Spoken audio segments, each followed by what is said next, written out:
And to that piece of lieutenant that's always on his podcast, bashing us, him.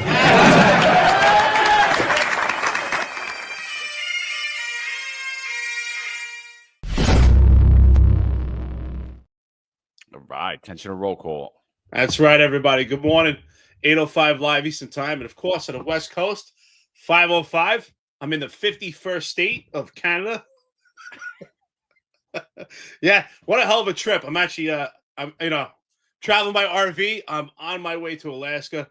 It's been a hell of a trip, man. It's been a hell of a ride. I haven't seen people in hours. I was trying to get something to eat last night. And you know what's interesting? So the spot I'm in right now, I'm deep into British Columbia. And it's warm, it's hot out, and there's mosquitoes everywhere. Then you look at the mountains, and there's snow all over the mountains. And then it didn't get dark until about midnight, but it never got fully dark. It's just been complete twilight. Even when I woke up, at zero dark 4 a.m. to do a podcast, it's not really fully dark. It's kind of like twilight. So it's kind of like being a midnight cop all over again, working overnights. Anyway, good morning, everybody. Got a hell of a topic for you, CCRB. That's near and dear to me, of course.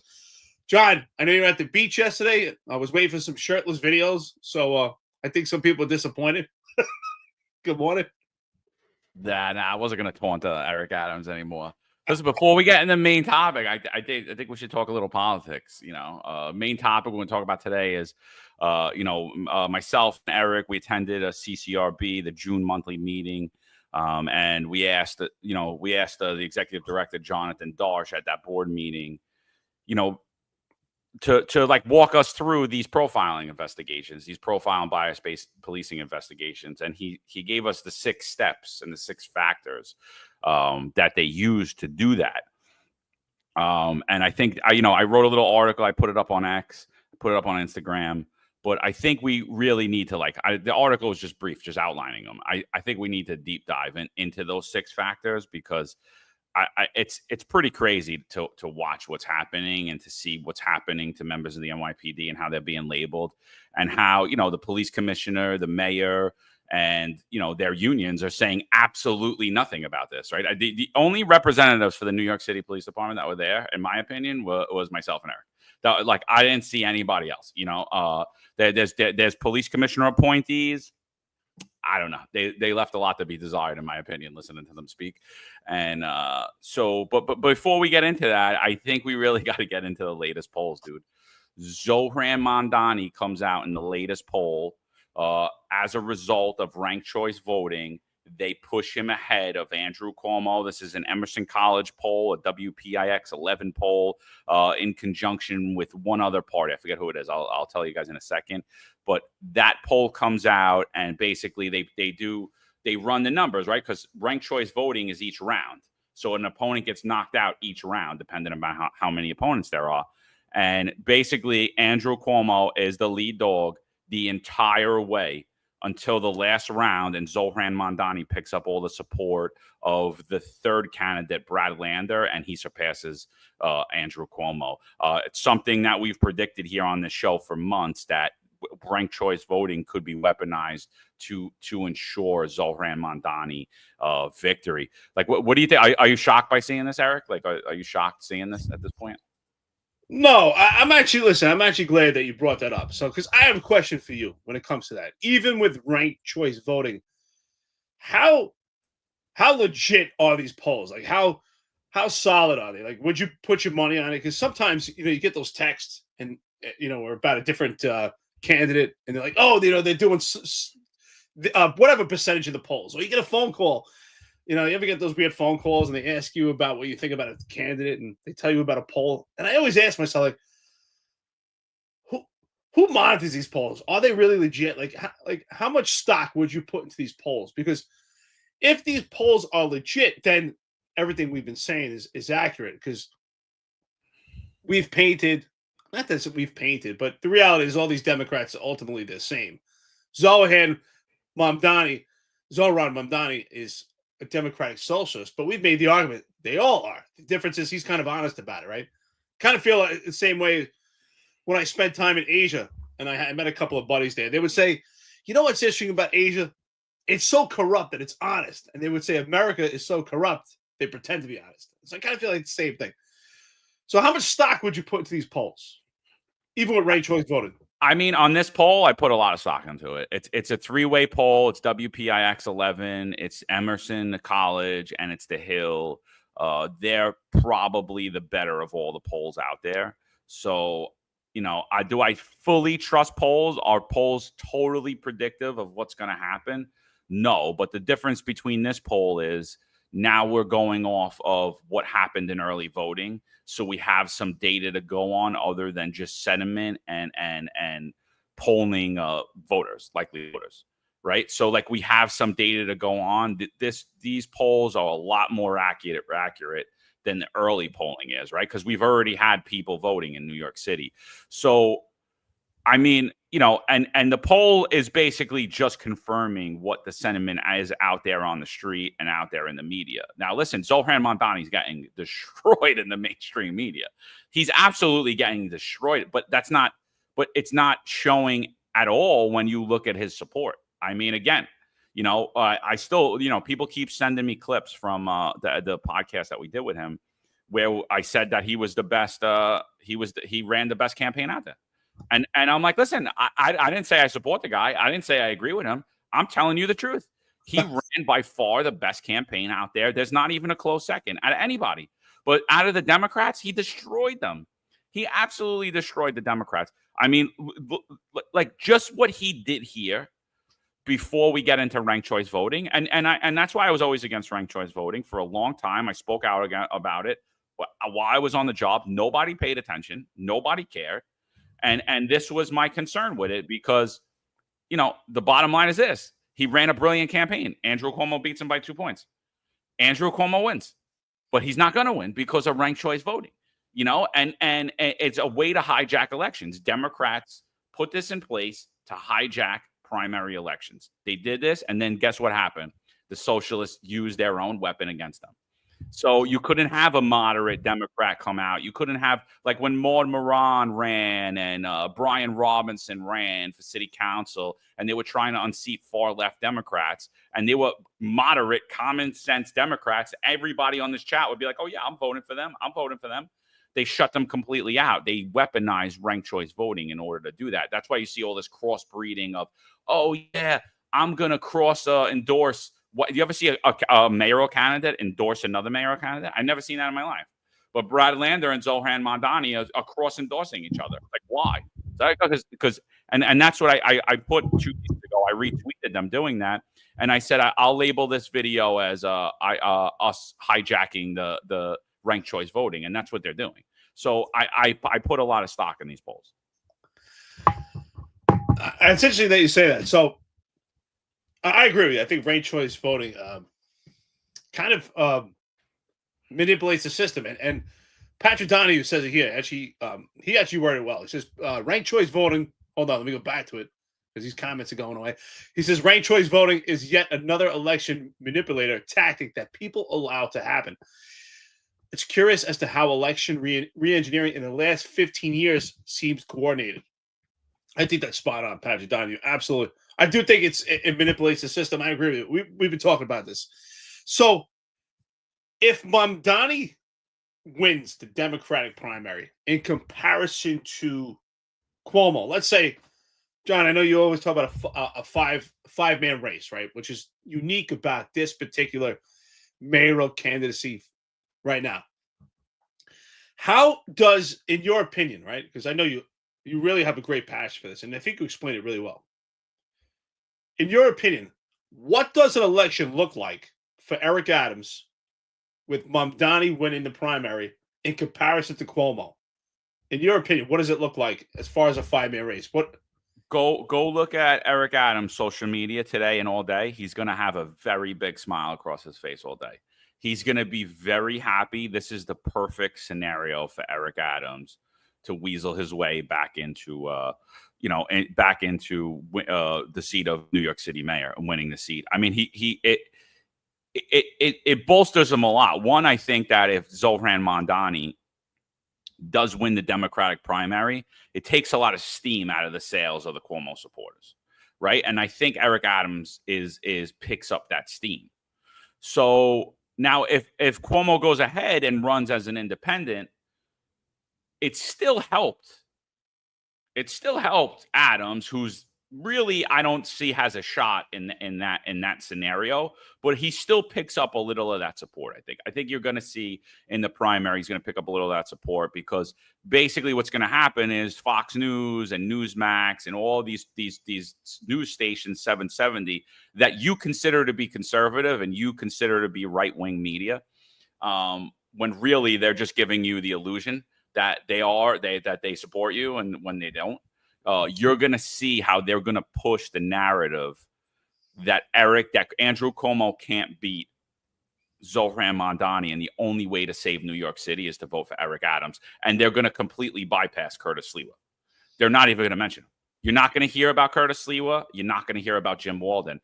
Jim Walden's an independent, so I could see them shutting Jim Walden out, but I don't see how you shut out a Curtis Sliwa, which in fact they're going to do. The New York Post is going to do it. The Newsmax, Fox, you're not going to see Curtis Sliwa. You're going to see drips and drabs of him, and you're going to see a whole lot of Eric Adams, and you're going to see a whole lot of Zohran Mamdani. So, but I still say if Cuomo stays in that race, it's a 5-way race. I think that gives Curtis Sliwa his best shot at winning, or an independent candidate like Jim Walden gives him his best shot at winning. I think if it gets into a 4-way race and Cuomo is not on that ticket, I personally think that Eric Adams is the front runner, because he's going to pick up all of Cuomo's support, as well as he's going to pick up Republican support because of all of the gaslighting in the media that's going to happen. And unfortunately, I hate to say it, but the majority of you guys are going to be begging for Eric Adams. You actually beat me to the punch, right? That was going to be my next question or response, in a sense. Well, Cuomo could still go as an independent, because as far as I know, from checking, and doing understanding politics, I can't think of anyone that's ever won the mayoral election as an independent, other than someone that was already seated, like for instance Bloomberg. He won as independent, but he was already mayor for 2 terms. I don't know of anyone else that's ever won as an independent. Maybe a long time ago, but none to my knowledge. So, because Cuomo is a brand name, potentially he could have a chance as independent. Obviously, Eric Adams, that he was Democratic before, now he's independent, has a chance. But I do think, honestly, I don't see any support for Sliwa right now. And I see less support now than there was before. Honestly, sometimes if you don't even think about it, I mean, at least for me, you have to kind of like, wait, who is the Republican candidate? Oh yeah, Sliwa, There's not much support. And Tabitha Foster here. Hey Tabitha, how you doing, by the way? She says, I don't know what her comment is. Oh, here. She says, Sliwa's not winning. I'm sorry. He does not have support. He does not have the support of the Black community. I totally don't agree with that, by the way. Yeah, I was going to push back. I know a lot of his campaign, and I know a lot of the people that are supporting him. And, there's a lot of Hispanics and Blacks that are supporting him. So, I mean, I get your personal opinion. I don't think it's an accurate opinion. I honestly think that the lifelong New Yorkers support Curtis Sliwa. And listen, I was the first to sit here and say he's not.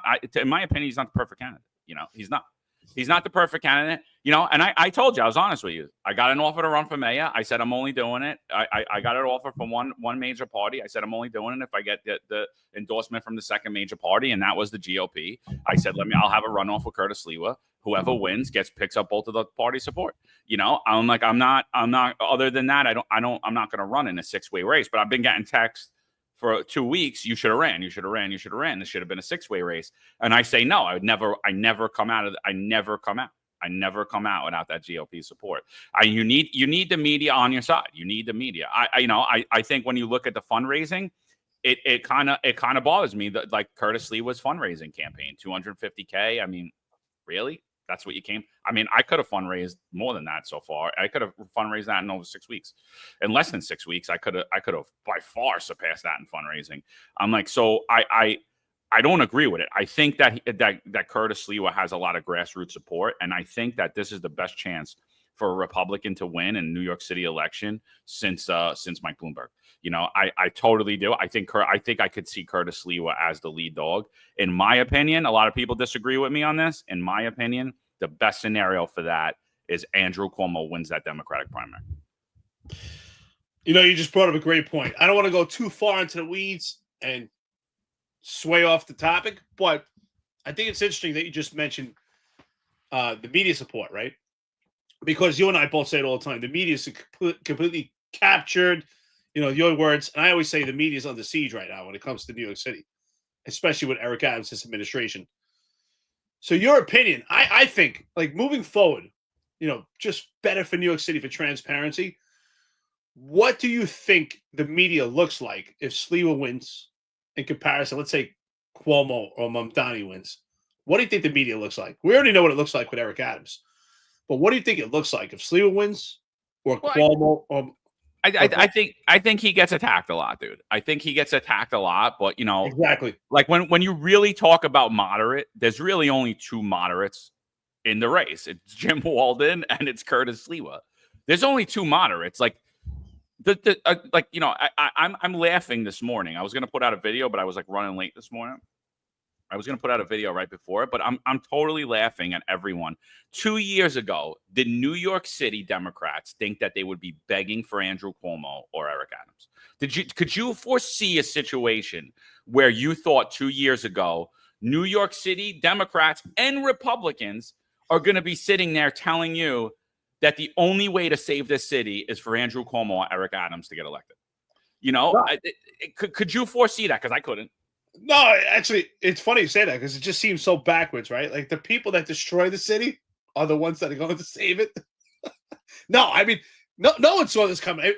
It doesn't make sense. It's almost like, what? Fauci really, really screwed everything up for COVID. Let's bring him back. I mean, it just doesn't make sense. It doesn't make sense at all that we're asking. Again, you have to admit that I'm right. And I said that politics right now, people are suffering because of the Munchausen syndrome. These Democrats, these socialists, they create the problems, and then they're the ones that want to treat the symptoms.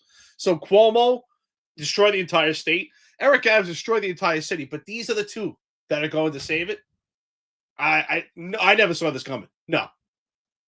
Yeah, and I never seen. I couldn't predict this at all, but I could have predicted, and I did predict. I said if you put a new face out there. You put a young face out there. You put someone that people don't know, don't really have any backstory on. I didn't think it would be a guy that was a socialist that said he was going to do city-run grocery stores and like basically someone that wanted to abolish the police 3 years ago. I didn't think it would be that kind of candidate, but that's the kind of candidate that came out. And obviously, you see the grassroots support coming behind this kid. Chris Arnold says Zohran's crushing it on social media. He's got the 18 to 25-year-old vote locked up. He's got a lot more than just that locked up. I mean, there's a lot of single issue voters in New York City. A lot of them. And I'll tell you right now, his Freeze the Rent campaign basically wins him the seat of the mayor. If you play your cards right and you get a fourth of those people, you win the seat of the mayor. Less than a fourth, you win the seat of a mayor. You're the mayor.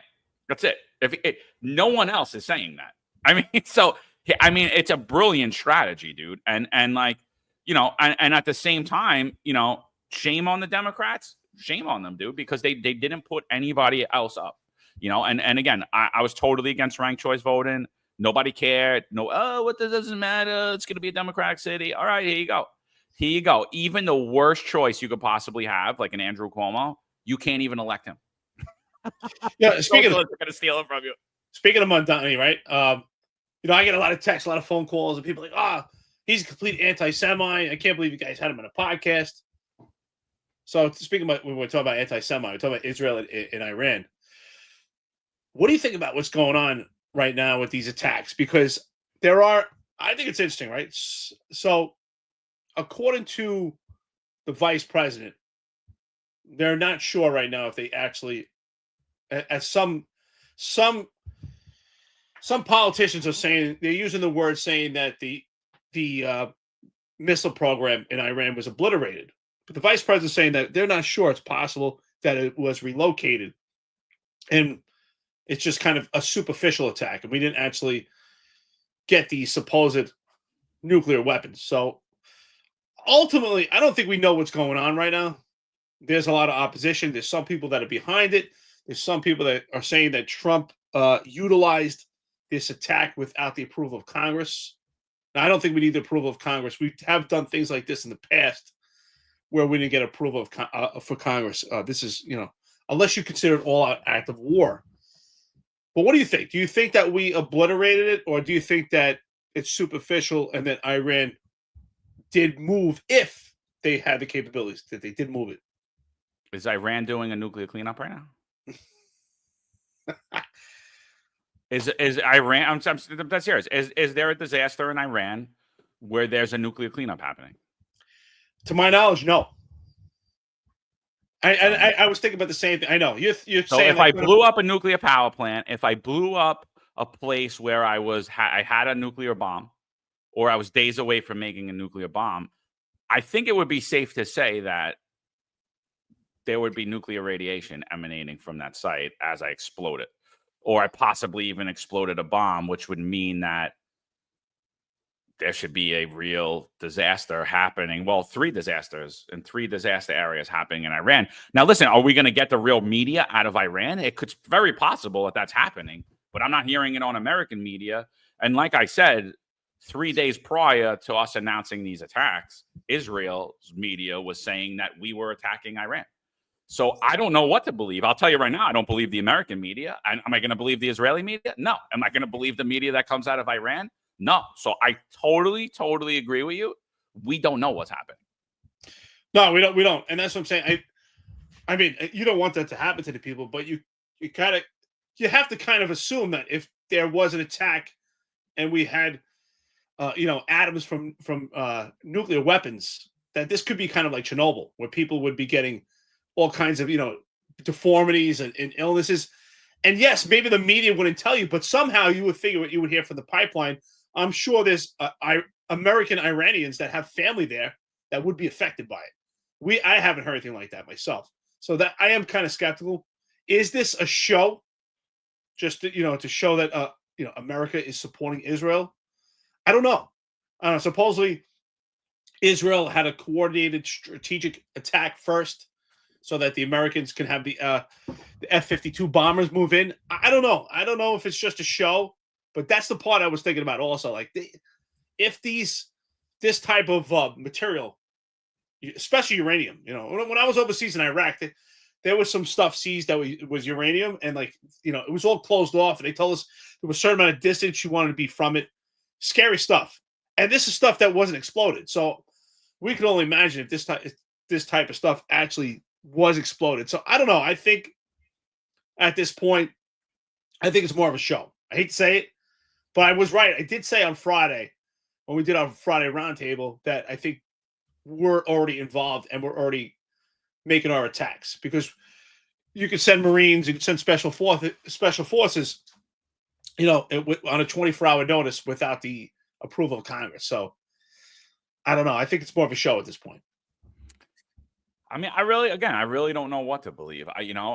We were told there were going to be no wars, that if Kamala Harris was in, we were going to go to war with Iran. I mean, and I don't know, I was critical of the move solely because it wasn't the move at our hand. If President Trump came out and said, we're going to, we bombed Iran last night, we heard they had capabilities, and it just came out on the news, I would be much more apt to be supportive of them to go watch Israel do it first, and then us follow suit. I do believe we're the world leader. I do believe we're the voice of reason in the world. I believe this is the greatest country in the world. I solely am America first. I don't fly an Italian flag in front of my house. I never flew an Israeli flag in front of my house. I damn sure never flew a Ukrainian flag in front of my house. I'm America first, and I believe America in all aspects. It's the same way as if, like, hey, John, I just went and punched this guy in the face. You're going to come with me down to the bar? I'm like, well, I don't even know what's happening. Why am I coming to punch you in the face? If I thought that the guy did something wrong, I'll go punch him in my face itself. You know what I mean? Like, I don't need you to get me involved in a fight. You know what I mean? And so like, and that's what it appeared to me. Now, are there details that we don't know? Possibly. I mean, I don't know, but like, that's the thing that bothers me. And then watching Tulsi Gabbard. Here's a clip of Tulsi Gabbard. This is in March. Again, she's head of national intelligence. So this is Tulsi Gabbard in March. You ready? Here's the clip. Iran continues to seek expansion of its influence in the Middle East, despite the degradation to its proxies and defenses during the Gaza conflict. Iran has developed and maintains ballistic missiles, cruise missiles, and UAVs, including systems capable of striking U.S. targets and allies in the region. Tehran has shown a willingness to use these weapons, including during a 2020 attack on U.S. forces in Iraq and in attacks against Israel in April and October 2024. Iran's cyber operations and capabilities also present a serious threat to U.S. networks and data. The IC continues to assess that Iran is not building a nuclear weapon, and Supreme Leader Khamenei has not authorized the nuclear weapons program that he suspended in 2003. The IC continues to monitor closely if Tehran decides to reauthorize its nuclear weapons program.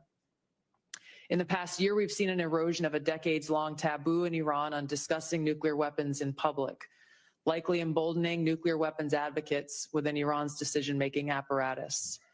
Iran's enriched uranium stockpile is at its highest levels and is unprecedented for a state without nuclear weapons. Iran will likely continue efforts to counter Israel and press for U.S. military withdrawal from the region by aiding, arming, and helping to reconstitute its loose consortium of like-minded terrorists and militant actors, which it refers to as its axis of resistance. Although weakened, this collection of actors still presents a wide range of threats, including to Israel's population, U.S. forces deployed in Iraq and Syria, and to U.S. and international military and commercial shipping. So you heard what she said. She said they don't have nuclear capabilities. However, they're stockpiling a lot of uranium. And at this point, they're very weakened. So it's not, she didn't say like, hey, listen, they look like they could possibly be building something. She alluded to it, but they didn't sound like they were weeks away. They didn't sound like they were months away. They didn't sound like they were years away. And I'll be honest with you right now. Like, I don't want anyone in the world to have nukes, other than us. And so, like, again, if you were to tell me, like, so if they were a threat at that point, and we constituted them a threat at that point, we should have been the ones to bomb them at that point, right? Like, I like, I don't know what we waited for Israel to go in first for. That's the thing that doesn't sit well with me. It's like, okay, she said clearly there, and then that they're not they're not near to getting a nuclear weapon. But she just retweets this the other day because it made so many rounds in the media, and you know what she writes? She writes that the dishonest media is intentionally taking my testimony out of context and spreading fake news as a way to manufacture division. America has intelligence that Iran is at the point it can produce a nuclear weapon within weeks to months if they decide to finalize the assembly. She did not say that there. She's the one that's being dishonest, and that makes my hair stand up. I'm sorry, it just does. It does it. I'm like, oh, I thought the anti-war queen, the we're not going to get involved in the war Democrats. Go watch her on Joe Rogan when they were all propping her up, or when she went on Jocko Willink. Go watch when she was saying what she was saying 3-4 years ago, and everybody's like, I love Tulsi Gabbard, and I was never on her bandwagon, not one time. I was like, I don't like her, and there she goes. Yeah, she sure flipped the switch. I mean, this is not that long ago. This is only 3 months ago, and in terms of, if we look at law enforcement, that would be just considered one quarter. And how much really happens in a quarter? I find it hard to believe that Iran would miraculously, in a couple of weeks, that everything would change, that they have all of a sudden they have the capabilities. Their military force has not changed by much. We're at the lowest point we've ever been in our size of the military, and Iran is even half that. So it just has a military aspect. They're no match. Do I believe that they have the capabilities yet? No, based on that statement. I think it's dishonest also. I think she's omitting a lot of information. I think it's misdirection. Based on what she said, they didn't seem to have the capabilities. And all of a sudden, everything has changed right now. And again, if that's the case, why didn't America and Israel team up at that point also? Why wait? And wait, what changed? What makes it different now? These are the questions I have. And as you said, if they did destroy this type of material, I think it would be far more catastrophic. And it doesn't appear to be that way. Yeah, I mean, I just, and then I'll be honest, I don't like Trump's statements about this. I don't like the way he reacts to this. Listen to this. 20 years ago, you were skeptical of a Republican administration that attacked a Middle East country on the idea of questionable intelligence of weapons of mass destruction. How is this moment different with Iran? Well, there were no weapons of mass destruction. I never thought there were. And that was somewhat pre-nuclear. There was a nuclear age, but nothing like it is today. And it looked like I'm right about the material that they've gathered already. It's a tremendous amount of material. And I think within a matter of weeks, or certainly within a matter of months, they're going to be able to have a nuclear weapon. We can't let that happen. I was very much opposed to Iraq. I said it loud and clear, but I was a civilian, but I guess I got a lot of publicity. But I was very much opposed to the Iraq war. And I actually did say, don't go in, don't go in, don't go in. But I said, if you're going to go in, keep the oil. But they didn't do that. What intelligence do you have that Iran is building a nuclear weapon? Your intelligence community has said they have no evidence that they are at this point. Well, then my intelligence community is wrong. Who in the intelligence community said that? Your director of national intelligence, Tulsi Gabbard. She's wrong. I mean, that's a big problem for me. I'm going to tell you right now that's a huge problem for me. So why was she in the war room that day? Because the bottom line is this: he's referencing what she said, where she said they were stockpiling the uranium, and he believes that because of the stockpiles, he could build. They have enough capability to build a nuclear weapon. So if that's the case, in March, we should have struck Iran. We shouldn't have given them 3 more months. So your intelligence community failed. And now you're acting without the results of your intelligence community, and they're still seated. I have a big problem with that because, listen, I could like somebody, I could love somebody. We're talking national security. We're talking the lives of millions of people. We're talking about the fate of the entire world here. I'm sorry. I'm going to have to make a change here. And again, like I've been saying, Trump has a tendency to appoint bad people and terrible appointments. And I'm not saying that Tulsi Gabbard's a terrible person. I'm just saying that maybe she wasn't suited for director of national intelligence. So maybe we have a director of who likes who in the media, or community affairs or something. We could put her there. But I national intelligence, I don't know if we just failed on that part, and for 3 months we've been sitting around twiddling our thumbs, sending tweets when the world's in danger. I have a big problem with that. We got an interesting comment here by Cop Watch Brooklyn, Cop Watch Patrol Unit in Brooklyn.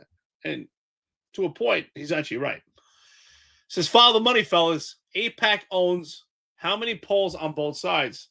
They have bribed Republicans and Democrats. Again, follow the money. Ted Cruz gets a lot of money, when it comes to AIPAC from Israel. So, you know what? Opposition meets opportunity. Good point right there. I got to give a shout out to that comment. Absolutely. That's spot on. And Ted Cruz, he kind of backed away from when he had the interview with Tucker. He talked about money to AIPAC. He said, I get money, but he wanted to sidestep that question.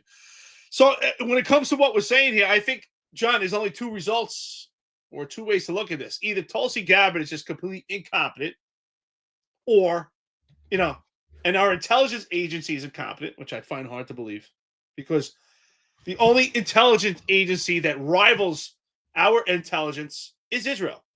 So the alliance there between Israel and America, we would have to say, if they had the information back then, would have responded immediately.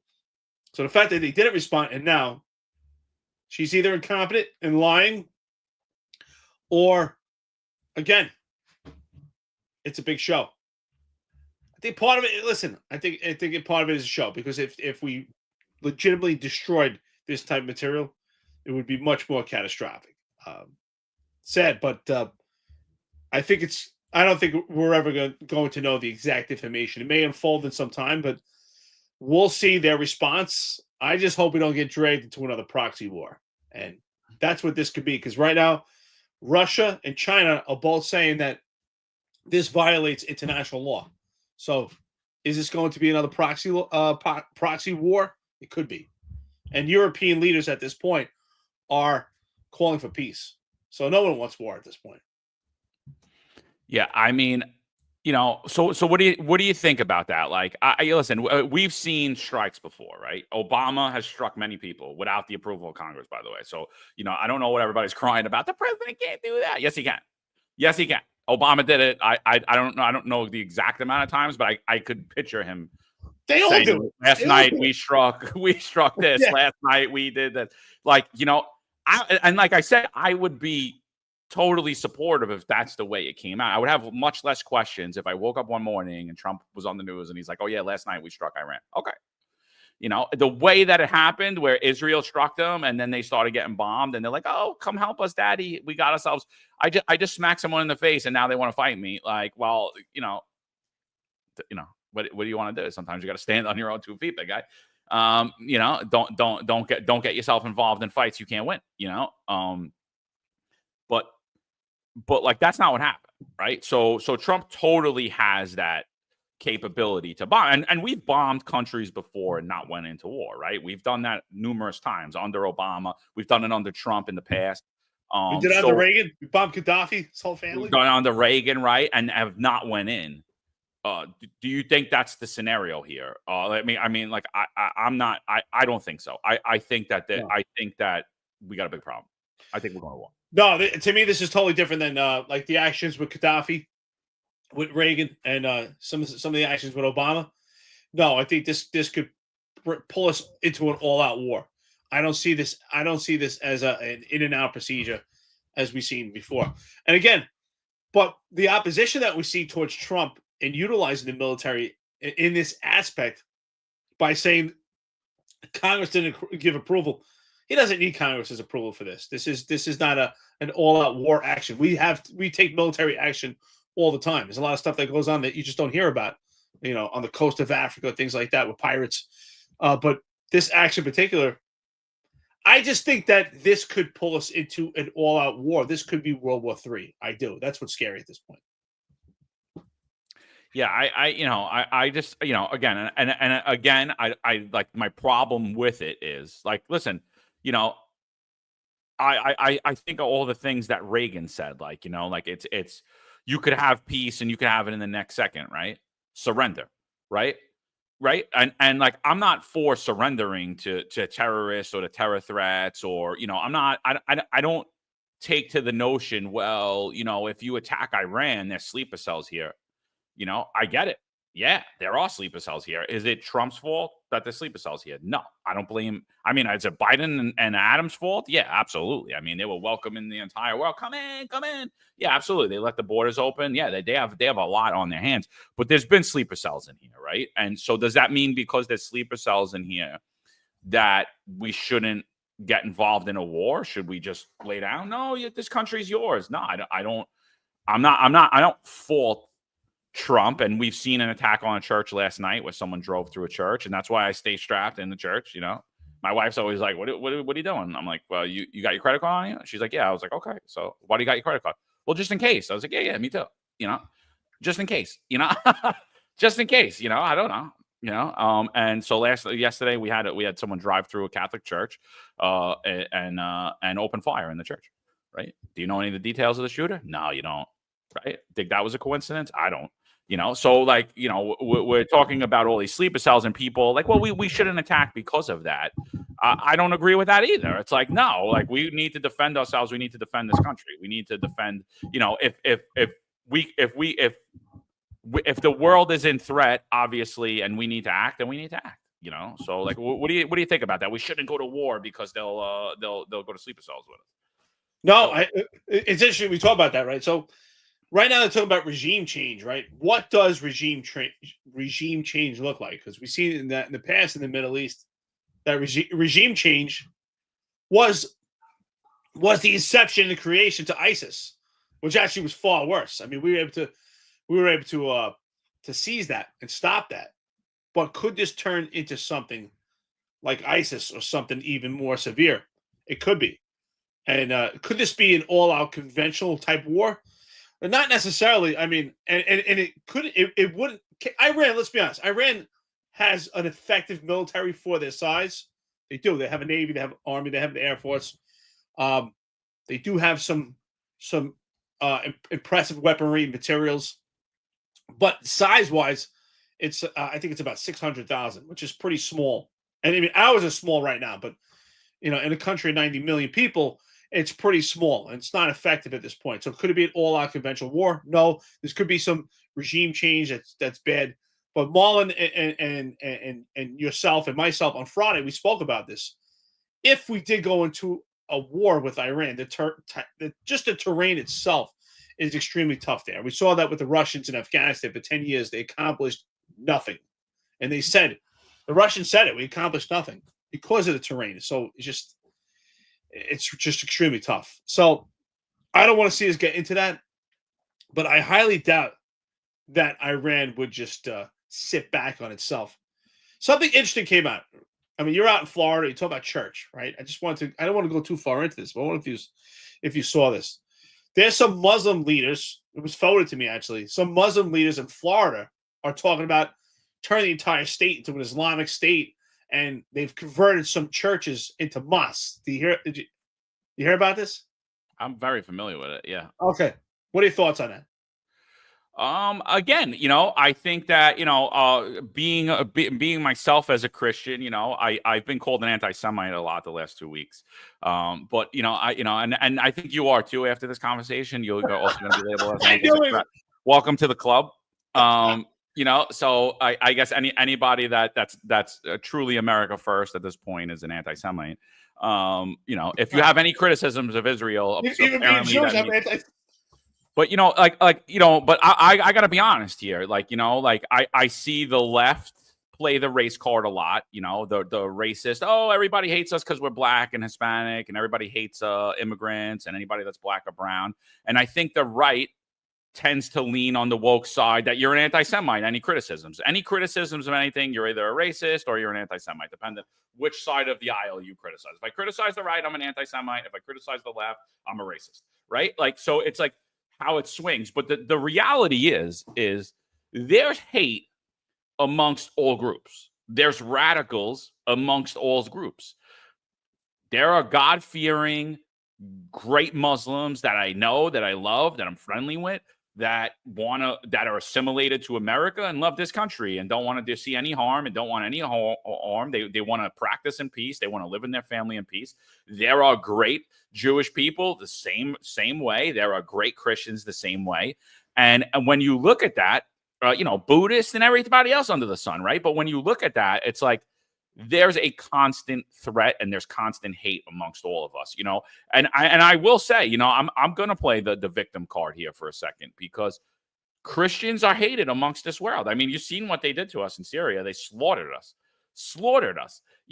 and America bombs Iran. And what happens? Does a synagogue get attacked? No. Israel's getting blamed for that fact, right? But are you seeing a synagogue? No. What'd you see get attacked? You saw a church get attacked. And myself being a Christian, myself being someone who defends the religion and defends our rights and stands up for our values and our beliefs, I think that Christians in this country need to wake up, because I think we've been taught very soft, weak Christianity. And I think it's time to understand that believing in Jesus Christ, a man that did absolutely nothing to nobody, and they stuck on a cross and they tortured him because he spoke the truth, was not only did it happen, but it's a symbol of what will happen when you speak the truth in this world. And if you're a true God-fearing Christian and you speak the same truth, maybe, hopefully they're not torturing you and laying you on a cross, but you're going to suffer a lot in this world for it. I mean, look at what happens to us for telling the truth, Yeah, you know what, brother? I think you nailed it. I think that's what it comes down to. It's telling the truth. I remember you and I were talking about it. I know we were talking about something in the Bible where I think you talked about some of the apostles, right?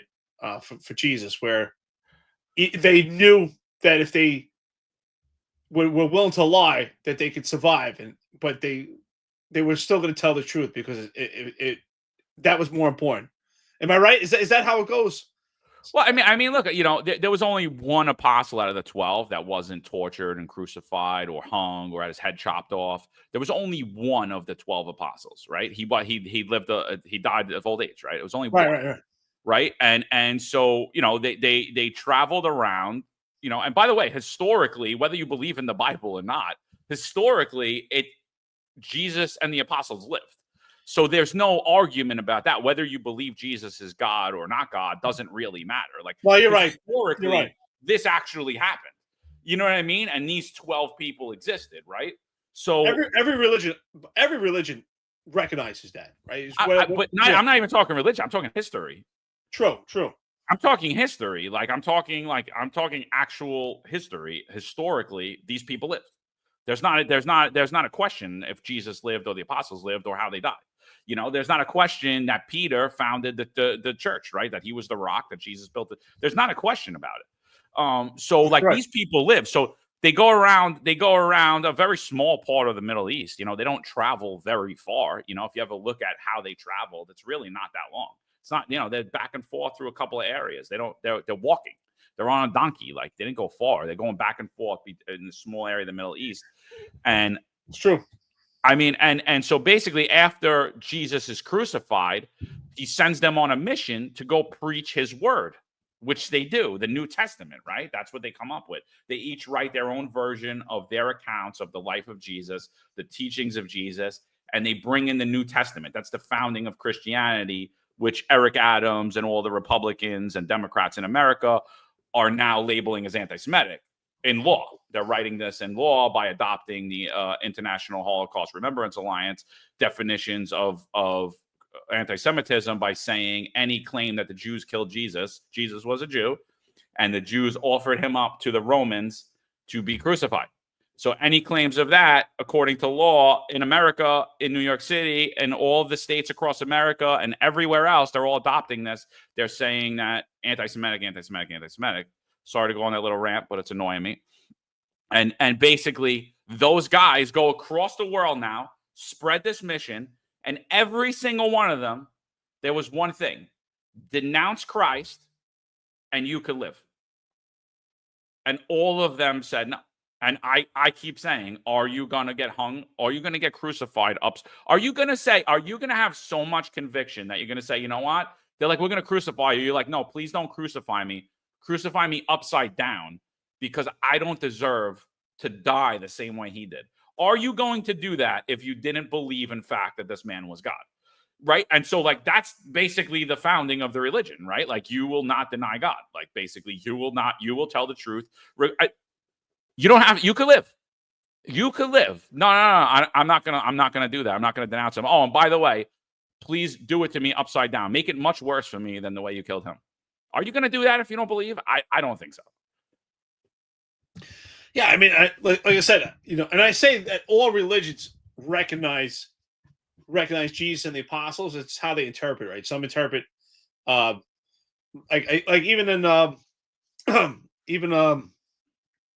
in Islamic, they believe that the apostles were Jesus and them, were basically teachings.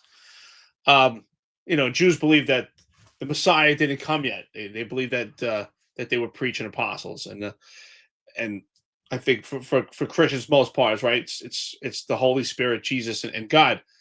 But again, I do believe you're right. I believe that is definitely history, and I think whether we agree on it or not, but I don't think any anti-Semitism should come out of it. It's history that we should look at and learn from it, and it's kind of, it represents life, right? It's symbolic of your departure from the NYPD, right? I mean, how many people said we're going to ask questions and show some opposition to the vaccine mandate or not?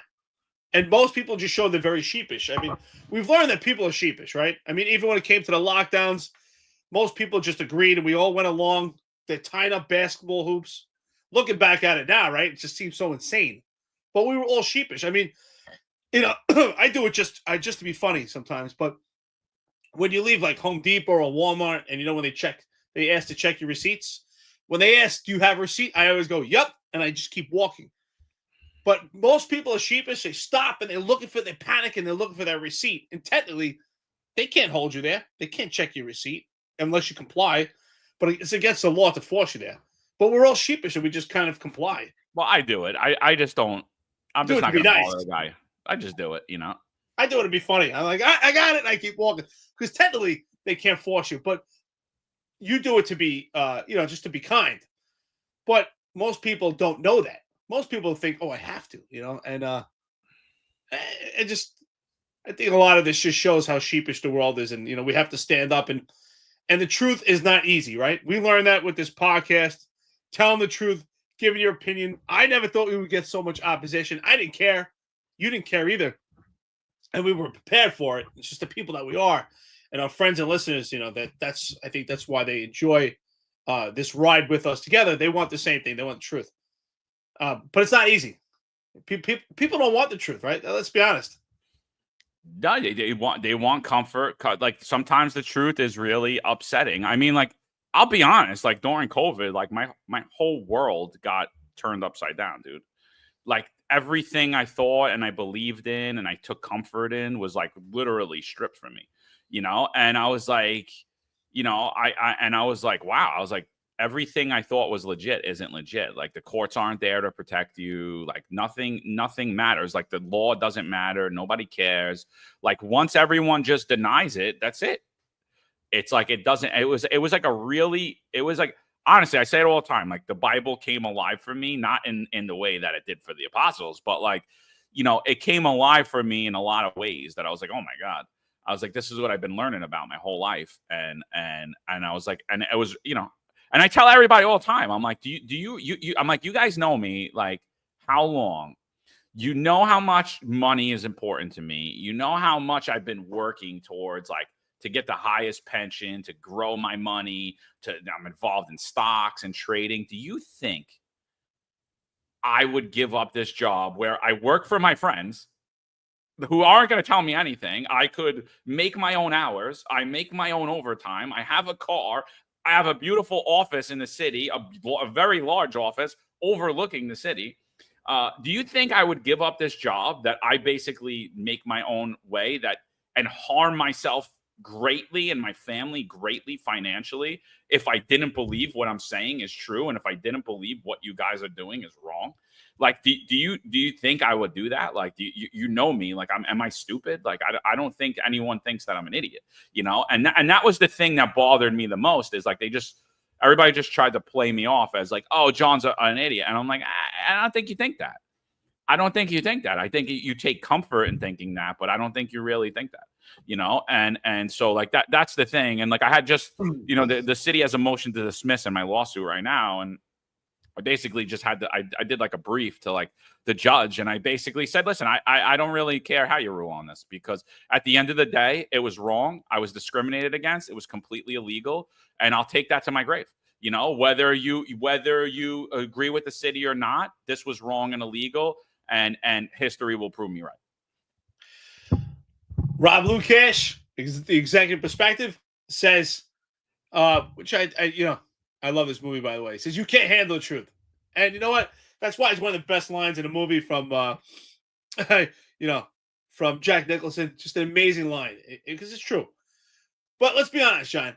At some point, because it's hard, right? It's hard to step out from a group, and it's hard to be the one, like, you know what? I'm going to stand by my moral principles, and this is what I believe in. And me personally, I don't care what anybody says. I don't. But let's be honest. At some point, did you say to yourself, because it would, I think that would come across my mind at some point. I'm not saying I would go with it, but and say to yourself, like, maybe I am the one that's the idiot, or I'm wrong, because everyone is complying and everyone's going with it. And I know it's wrong, but maybe I'm pushing too hard. Like maybe I should just kind of fold. Like maybe they're right. I don't know. Like, did that ever cross your mind? I think I've said it. I said it on, I don't know if I said it here, but I said it on a bunch of podcasts like related to that. Like, I sat up like it's immediately when they went for the nurses. Like I was like I felt that it was going to come for all of us, and I was like, this is horrible. So at that point, I started like attending rallies in the background. I'm not a protester. I'm just not. But I would go there just to show support and stand there, and and like if it got crazy, I left because I was like, I'm not getting involved in this. But like, I would go and show support at these rallies for the nurses. Then they came for the teachers, and I went for rallies for that too. And obviously when I wasn't working, I was working a lot, but if I wasn't working, I went there, and then I was started. And that was the time when I started to get a little bit active in the union. Before that, I never cared about the union. I never looked at it. Right. And Marlon always talks about that. And I think that was the biggest mistake I ever made. And like, if I ever had to go back in life and do anything differently, one, I would take the fire department test. But other than that, I would I would have gotten involved. Real answer. I would have gotten involved in the union. I would have got involved in the union, much earlier and started to learn that and really took over the union because I think they need some honest people with integrity there.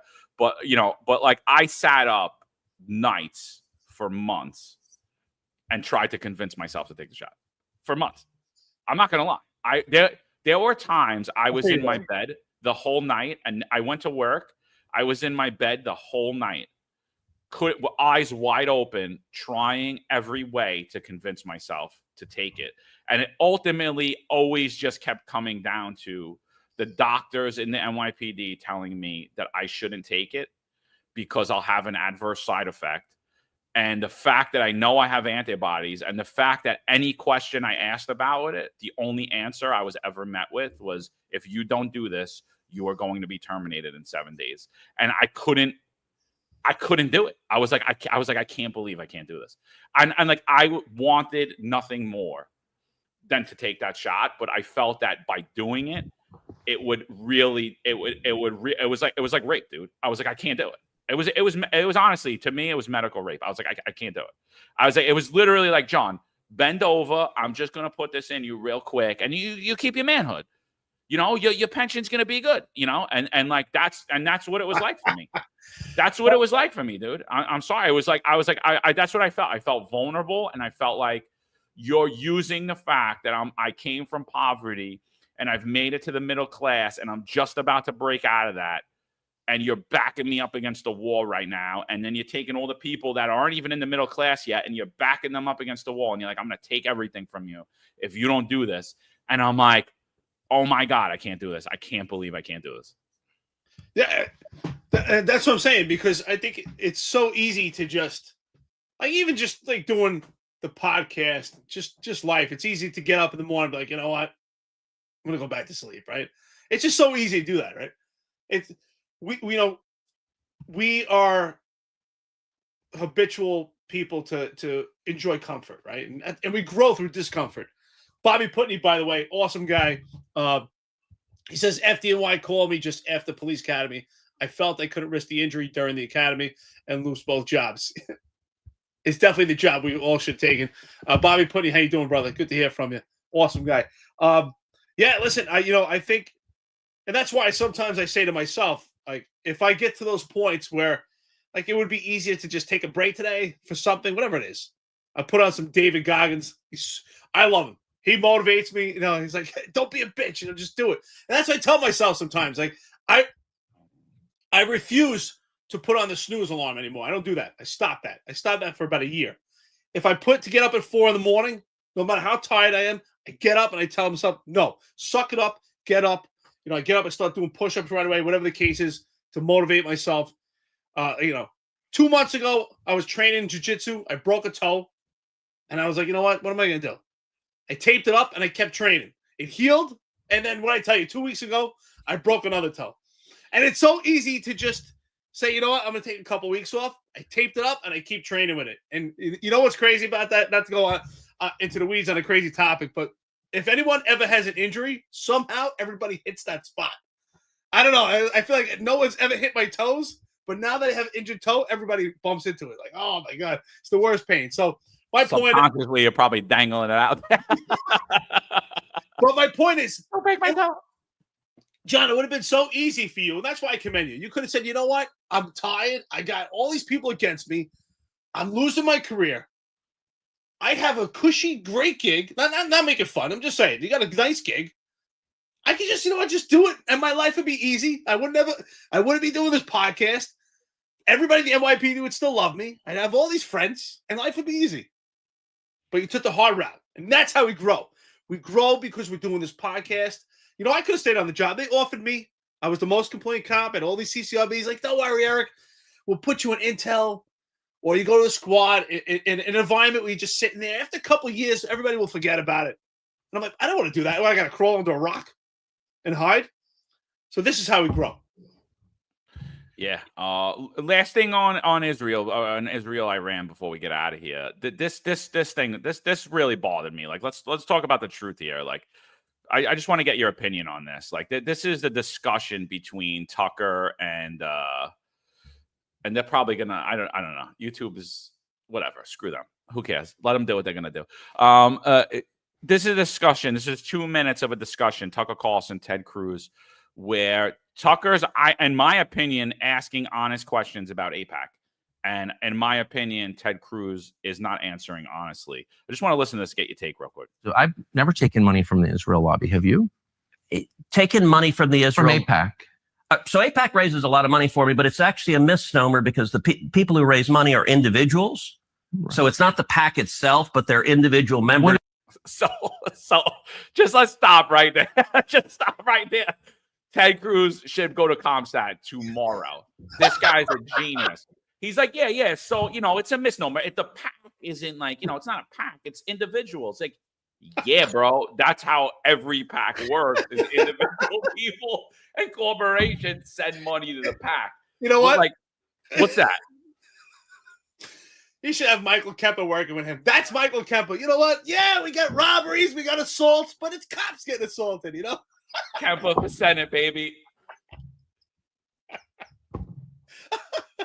You know what, Michael Kemper? I like Michael Kemper, by the way.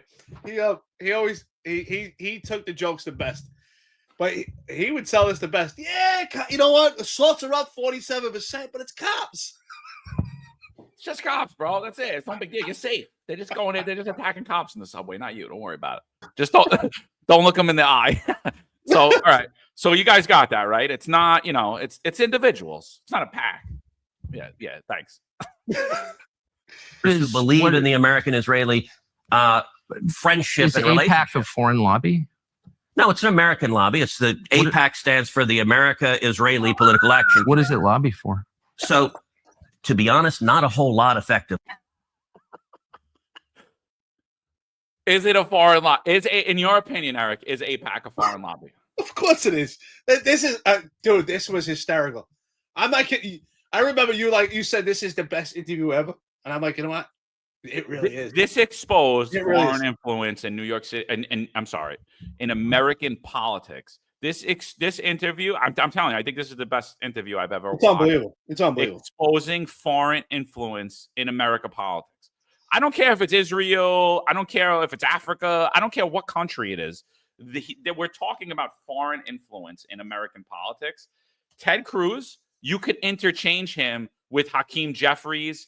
You could switch him with Richie Torres. You could switch him with Mike Lawler.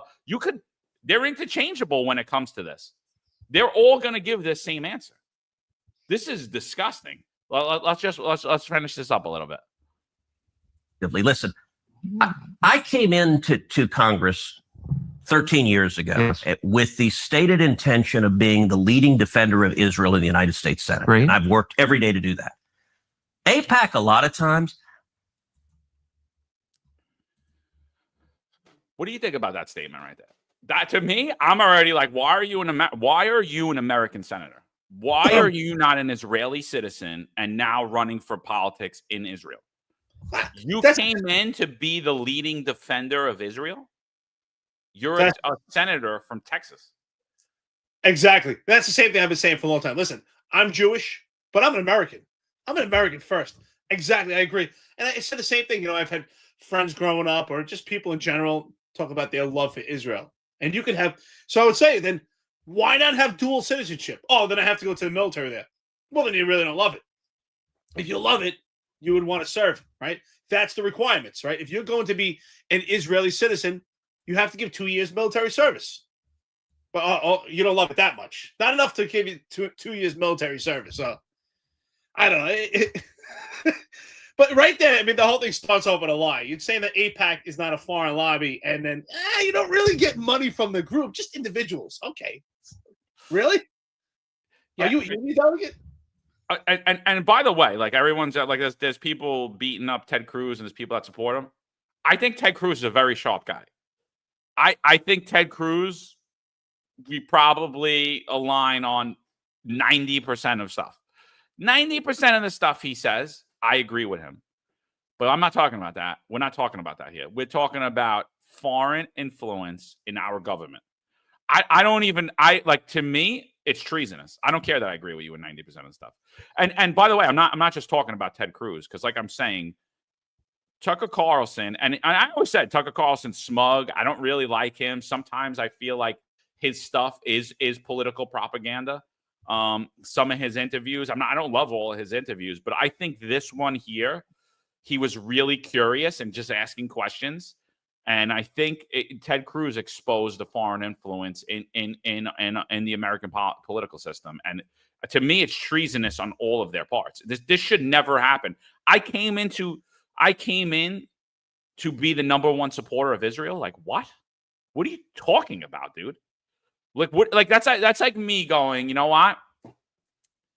You know what I'm gonna do? What my life's mission is? My life's mission is to make sure that the woman down the block, she has the best life ever. It's like everybody's like, aren't you married with kids? Yeah, no, I'm married with kids, but the woman down the block, I'm going to make sure she has the best life. I'm going to work so hard for that woman. I'm going to be her biggest defender. It's like, what? That's what I'm hearing. That's what I'm hearing. So I agree with you. For the most part, I like Tucker. Some stuff he's done in the past, I didn't agree with. And I felt was not truthful. But how he gets around that, he's not a journalist. He's a political commentator or an opinion host. And that's how a lot of these, a lot of people that like Tucker get around things, is they're entertainers. They're not really journalists. But in this particular interview, it was amazing. And this, sometimes, he's kind of snarky. He has a little snub attitude with certain things. But this time it was necessary. It was necessary to just pave through, get through the bullshit. Because Ted Cruz is smart. I read a lot of his book, Justice Corrupted. I never got a chance to finish it. For the most part, I agree with a lot of stuff he says. But this case right here, there's a lot behind the curtain. And Tucker Carlson was trying to pierce through that. So there was a lot of bullshit going on there. So this was the time to be snarky. This was an amazing interview. Yeah, Stay Trained Up says, Ted Cruz still defends Trump when Trump insulted his wife by calling her ugly. Sure, he's a clown. Now, listen, I don't even like Trump for what he said about Ted Cruz's wife.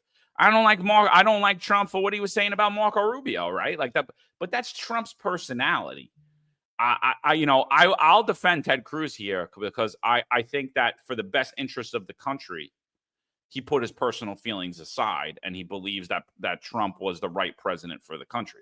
I don't think he forgives him for calling his wife ugly. I mean, I don't. I think, if Trump said something like that, I'm never forgetting that. I'm going to be saying that guy's a J.O. for the rest of my life.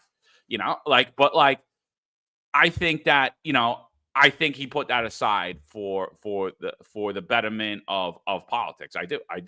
And like I said, I agree with Ted Cruz on like 90% of the stuff he did. But let's go a little further in this. AIPAC, I wish were much more effective. Like they're folks online who are in the fever swamp of terrified of AIPAC, and AIPAC. I'm not terrified of AIPAC at all. You're the one who seems a little uncomfortable when I'm asking. No, not uncomfortable at all. I'm just asking what AIPAC does. My understanding, having known a lot of people who work at AIPAC, is that it lobbies on behalf of the Israeli government. Wrong. Oh, okay. It's when was the last time AIPAC took a position that deviated from Prime Minister Netanyahu? All the time. Name one. Okay. Let me go back and give a little history. If you want to do a deep dive. So they don't push the interest of I mean, again, he just lies. So the American-Israeli pact doesn't push the interests of Israel. Does anybody believe that? Does anybody believe that? I mean, I don't care what side of the aisle you're on. Does anybody believe that? What type of rationale is that? No, they don't. I mean, I don't even think we have to go further into this interview. It's just, why? If you guys haven't watched that whole interview, watch that interview. I'm telling you, it exposes the foreign lobby that's happening in America. And you could turn on MSNBC, you could turn on CNN, and you could watch people who you thought were exact opposites, and they're all saying the same thing. Samara Cohen, friend of the podcast, she's puts up a couple times. How many Mexican flags are on Staten Island? How many Italian flags are on Staten Island? I just want to let you know, and I would think you would agree. I have no problem with people putting up their flags. But I do, and I say this right now. I don't think you should be driving around. I've seen it on cars before, like they have on the antenna, 2 flags. If you're going to have 2 flags, the American flag should be at the top. If you're going to have the Italian flag, so be it. But the American flag should be at the top. So I'm not saying that you're wrong, Samara Cohen. They should, about them having their flags. But what I'm saying is the American flag should be at the top. Should they be proud of where they came from? Yeah, why not? But then put the American flag at top. What do you think about that? If it's just an Italian flag in front of your home and there's no American flag, yeah, there should be an American flag. You can't tell people what to do. But I understand where she's coming from. Listen, I don't fly an Italian flag in my house. Like I get on certain celebratory days, you might fly an Italian flag, Columbus Day parade. I get, Italy wins the World Cup and you're an Italy fan. I get it, right? I get Puerto Rican Day parade. You got your Puerto Rican flags out. Dominican Day, African Day. I get all that for those days.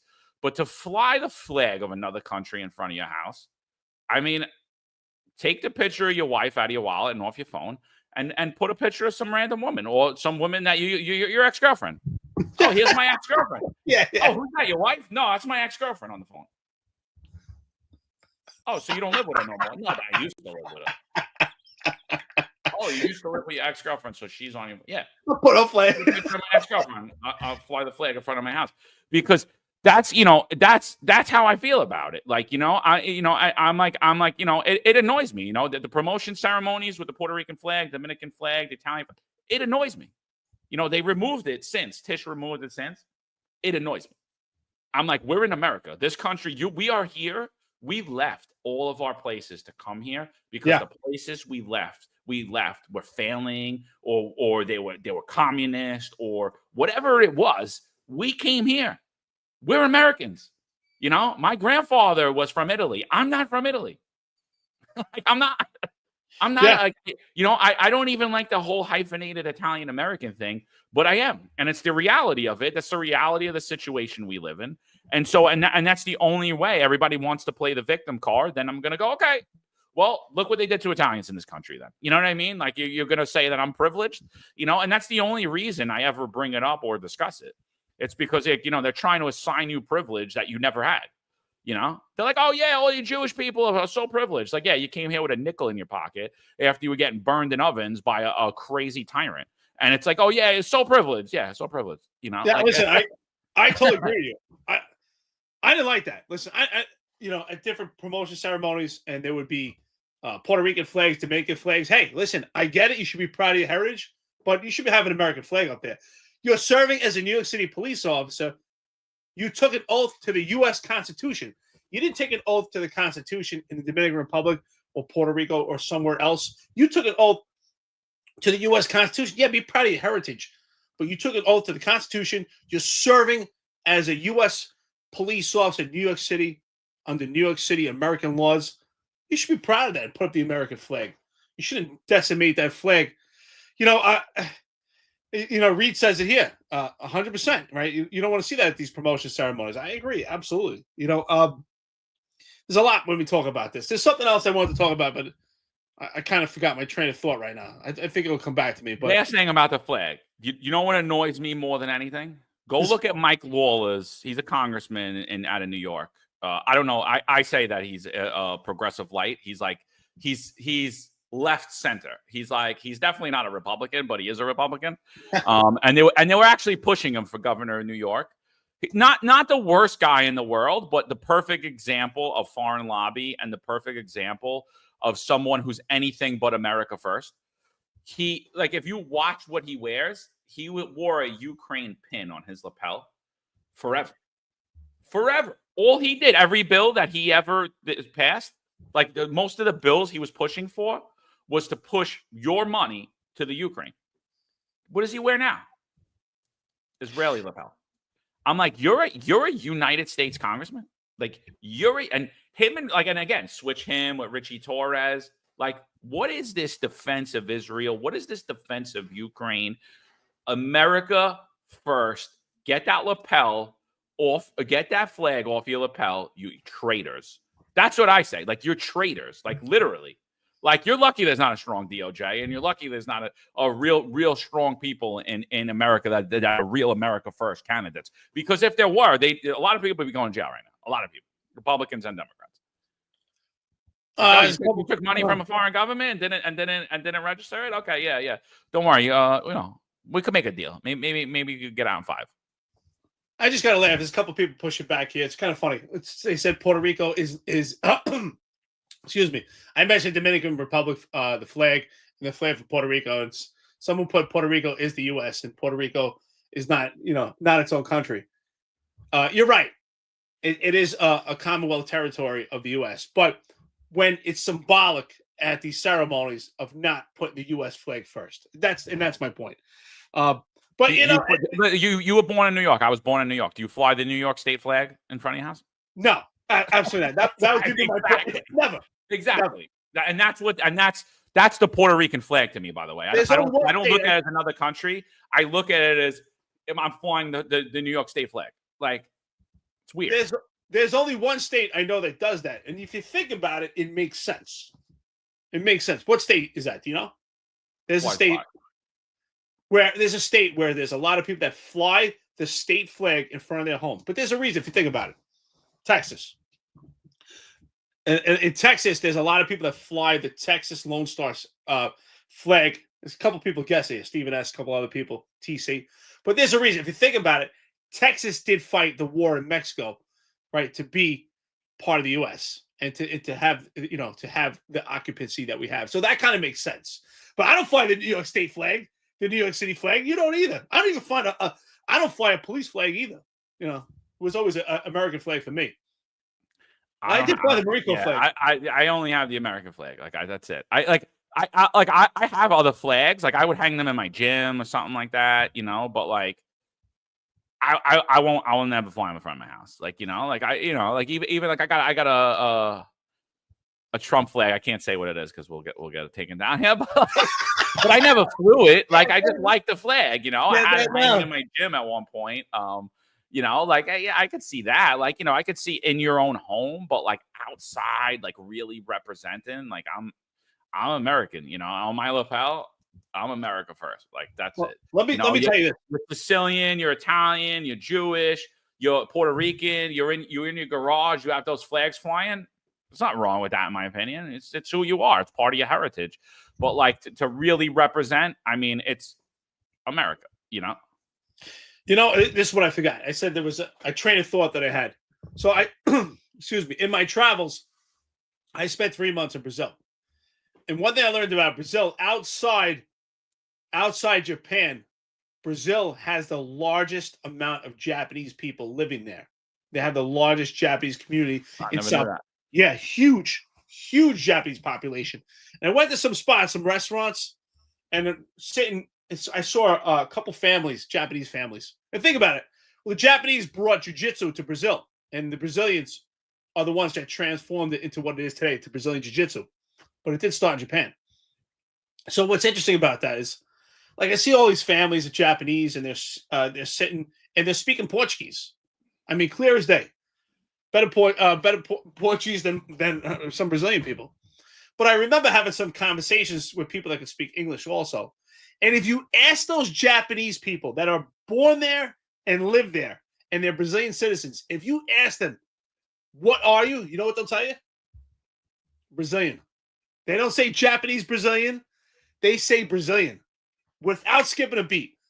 And that that doesn't happen often in America, especially we talk about I think of was it Samaracona, maybe talking about Staten Island, the flags. A lot of people in Staten Island do say, "Oh, I'm Italian American," or "I'm a Dominican American." Why not just say American? Why not? Because that I think is something that should change. Because your heart should be with America, I think. No, I listen to what IMP Franco says here. He says, I remember right before Trump got elected, I was in a Puerto Rican chat, and I said I have no loyalty to a place I've never been. Man, I got called a son of a whatever and a scumbag for that stance. And, but like, what's wrong with that stance, dude? Like, that's the thing I don't get. And I never understood. Like, it's like, don't put their interest ahead of if I support that place, I'm putting that place's interest ahead of my own, and ahead of my own and my children. Like it's a really weak stance. It's like a cuck stance. It really is. It's like let's see him get off. I don't want Hood May. Hood May in New York City. What's up, brother? He says he flies the New York City flag. I want to see that. Take a picture. That. Put that up on the chat, man. I want to see that. You can You can black out your address and stuff, but I want to see that. Chicken come all. $1.99 coffee donuts. Thank you, brother. All American is a powerful phrase. Yeah, it is. It is. It should be. But you know what's interesting about that? It's because it shows. Like if you ever read the book Tribe, it talks about tribal and how people need community and it becomes divisive. It's really because people they enjoy division. They want to be a part of something separate, right? I'm Italian American, I'm Dominican American. But if those same two people went to another country, you know what they're going to say? They're American. They all become one now. Mickey Murphy. Rican women are very sexy, half French. Dude, every woman we've ever had on here, you hit on, dude. So we know you love all women. You don't discriminate. We know. You don't even have to say it. So, all right, listen, let's get into it. We went a little long. We went down a rabbit hole. Who knew we would be discussing national politics, but here we are. Yeah, we should retitle this. yeah, but here we are. Let's get into the main topic now. Man, how CCRB proves NYPD cops engage in bias-based policing. Wrote an article about it about 2 weeks ago. Myself and Eric, on June 11th, we attended the CCRB monthly meeting, and we both asked questions. They were long questions. John Darsh gave long-winded responses, so we won't get into all that. We're just going to get into, if you guys want to watch that, we'll clip those out at some point and put those on. But I think Ron Layson and Rob Lukash on the executive perspective did put some pieces of that. We did. Of that on their last show, on their last Wednesday show. But this segment is just John Darsh responding to two questions. I asked him if CCRB initiates its own investigations for bias-based policing. He didn't respond in there, but he emailed me later on and said, no, they don't. But later on went and said that, like, in the same email, said that, well, like, if the board thinks so, then they'll start to initiate that investigation. So in the way I interpreted his email was, yes, they do. Right? Like, it wasn't, even though he said, no, they don't, I interpreted his email as, yes, they do initiate their own investigations. My other question was, how do you prove bias? I don't believe that it could be proven. And do you still employ a statistical analysis, chief data scientist, to perform statistical analysis to prove racial bias? So what he gives us here is he actually gives us the 6 factors that CCRB accounts for when they determine or substantiate or don't find racial bias. So this is what he's speaking on, the 6 factors that are being used to determine if an NYPD police officer engaged in bias-based policing or racial profiling. Here's Jonathan Darsh.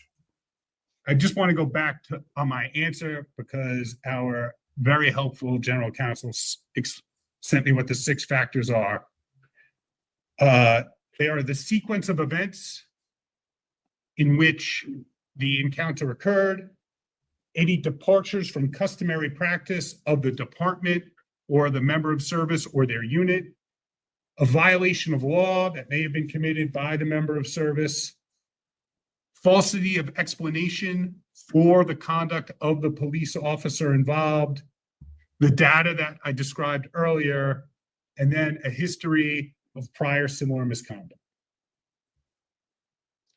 And all of those factors should be considered and weighed when determining whether or not there is circumstantial evidence about whether an officer engaged in profiling or bias-based policing. Can you stop right there? Because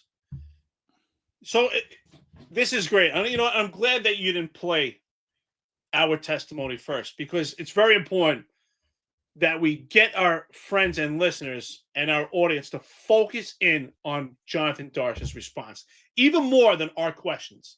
It's important to focus on his response, because what do you remember in life?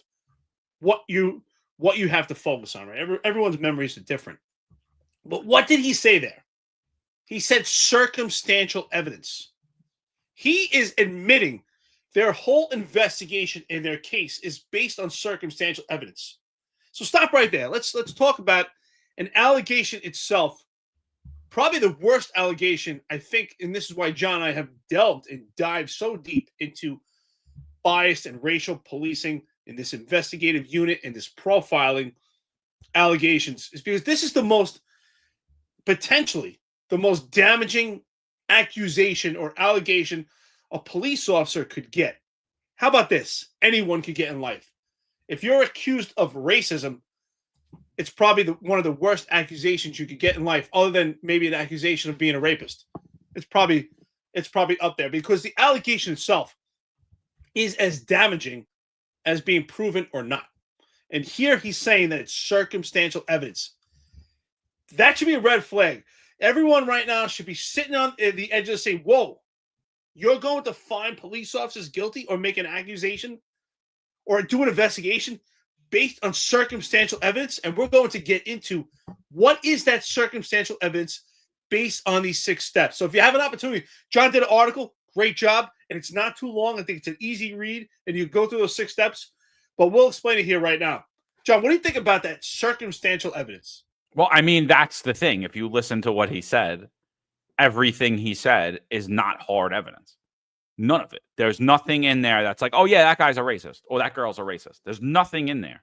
And it's like, I'm actually talking to other departments now that engage in this type of these type of investigations. And what I realize is they're really all standing on shaky ground with all of it. They're really approaching these investigations from, I'm a holier than thou, I'm more moral than thee. And they're not approaching it from, let's put it in a standard that I would want to be judged in, or that's fair to be judged, because there's no other profession on earth that is going to face this type of scrutiny, nor should they. I mean, because if this is the science that we've come up with to prove racial bias, I mean, this is just about, let's 6 feet apart. It's made up. It's pseudoscience. So let's go piece by piece.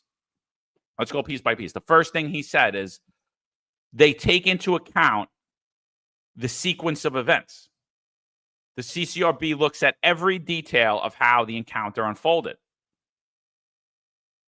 What does that have to do with racial bias, dude? Like, what do you think about that? The sequence of events. Could you foresee, or could you explain to me, because John Darsh didn't, could you foresee or could you explain anything to me that you would say, you know what? I could see maybe that's weird and that could possibly prove a bias or give an example of a bias. No, absolutely not. Absolutely not. This falls on its face right now. And I say this all the time. Unless you let's not even say that. Let's say you. If we're making an observation on a police officer doing intrusive police work, and the reason why I say that is because if we look at racial profiling, now I don't have the data, and if you remember, I had asked if they have the data, if there's a comparison for intrusive police work in comparison to reactive police work.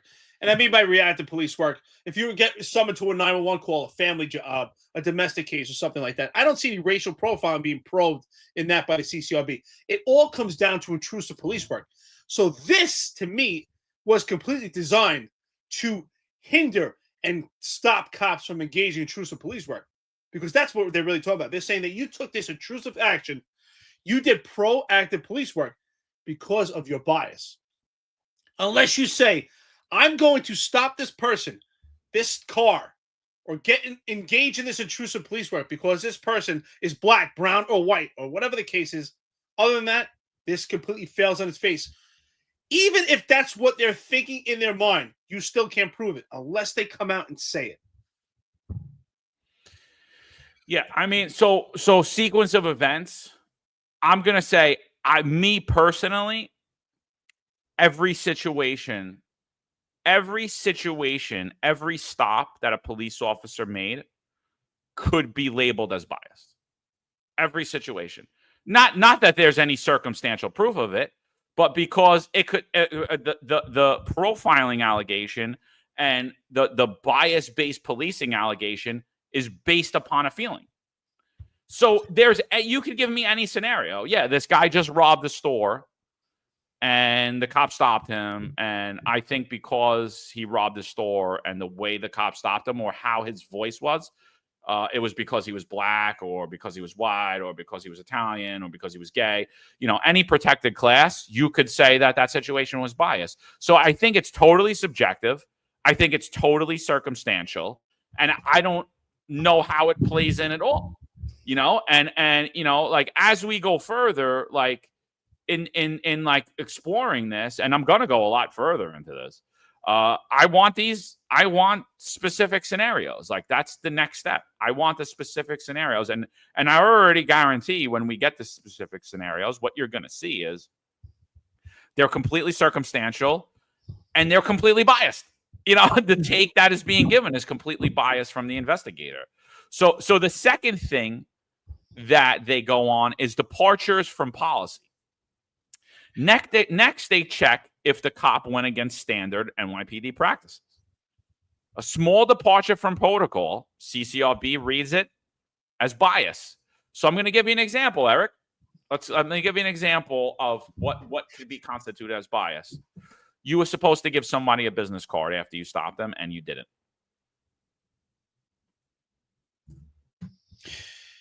I just want to go back to my first response. So when you asked the question, you're asking if a stop can be interpreted as bias or is no, I asked you if you would.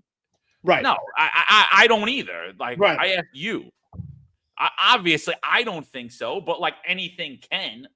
Right? I think that's a great point. And the point to this is that anything in life could be interpreted as potential racism, right? Maybe someone could say, oh, you choose to go shop at that supermarket. It's funny, they were talking about Staten Island, right? Staten Island is heavy Italian. I don't know if it still is, but Staten Island was always predominantly Italian. So someone could say, you know what, John, Eric, you guys always, what was that famous, that spot in Staten Island had awesome pasta, and that there's a couple of stores. What's that awesome spot? Royal Crown. Royal Crown. There you go. Thank you very much. Royal Crown. You know what, John and Eric, you guys are racist because you always go eat at Royal Crown, right? That's an Italian spot. You're biased, right? You're not going to the spot on Van Duzer to eat. You're going to this spot. Someone could say that's bias, right? You always go to an Italian spot, or you know what? I used to love to go to Golden's Deli and get stuff, or, you know, because you're Jewish, right? I think anything could be termed as bias. I mean, all the intrusive police work I think about that I did can easily be manipulated, right? I would say 99 out of 100 arrests that we made were black and brown. And guess what? 99% of the South Bronx is black and brown. So anything could be interpreted off. So And it's really scary. Let's go back to what he said. Circumstantial evidence. What is circumstantial? We all know the definition, but let's talk about it. Circumstantial means that something has not been conclusively proven. And we're talking about an allegation that could change not only your career, but your entire life. They're painting you as a bigot without having you admittedly say you are a bigot. I think this is scary. I think this is the worst allegation you could get, other than, being a potential rapist. I can't think it's anything worse. All right. So, but let's go back to let's stay on the topic. The 6 points: departure from policy. You failed to do a stop report. Do you think a departure from policy can prove bias? Absolutely not. Absolutely not. You talk about circumstantial. That's an inference, because you're inferring, saying the reason that they violated from policy was malicious intent, and their malicious intent is being a bigot. What if they what if let's be devil's advocate and say CCRB does their investigation, determines the police officer did act inappropriately and violate department policy, but maybe the police officer needs retraining. Maybe he didn't do it because it was or maybe it was malicious intent because he wanted to take shortcuts. But still, that doesn't prove that the malicious intent was bias.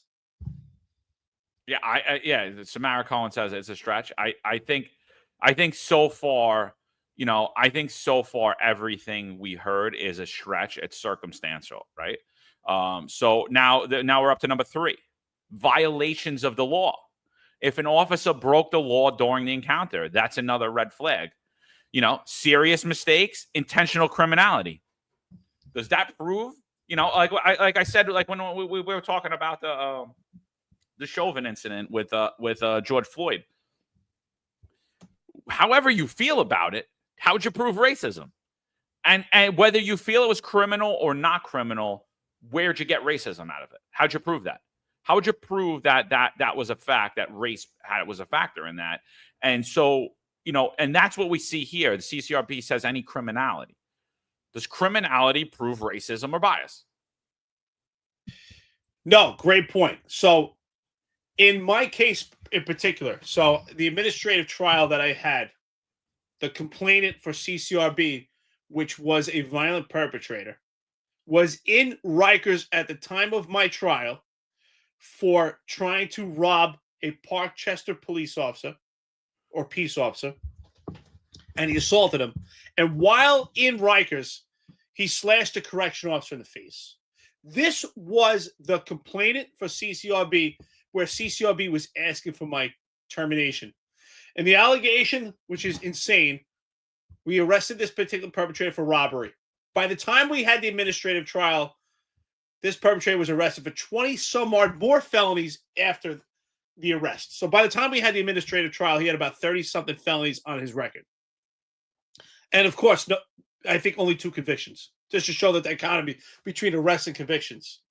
But this was before the racial profiling unit.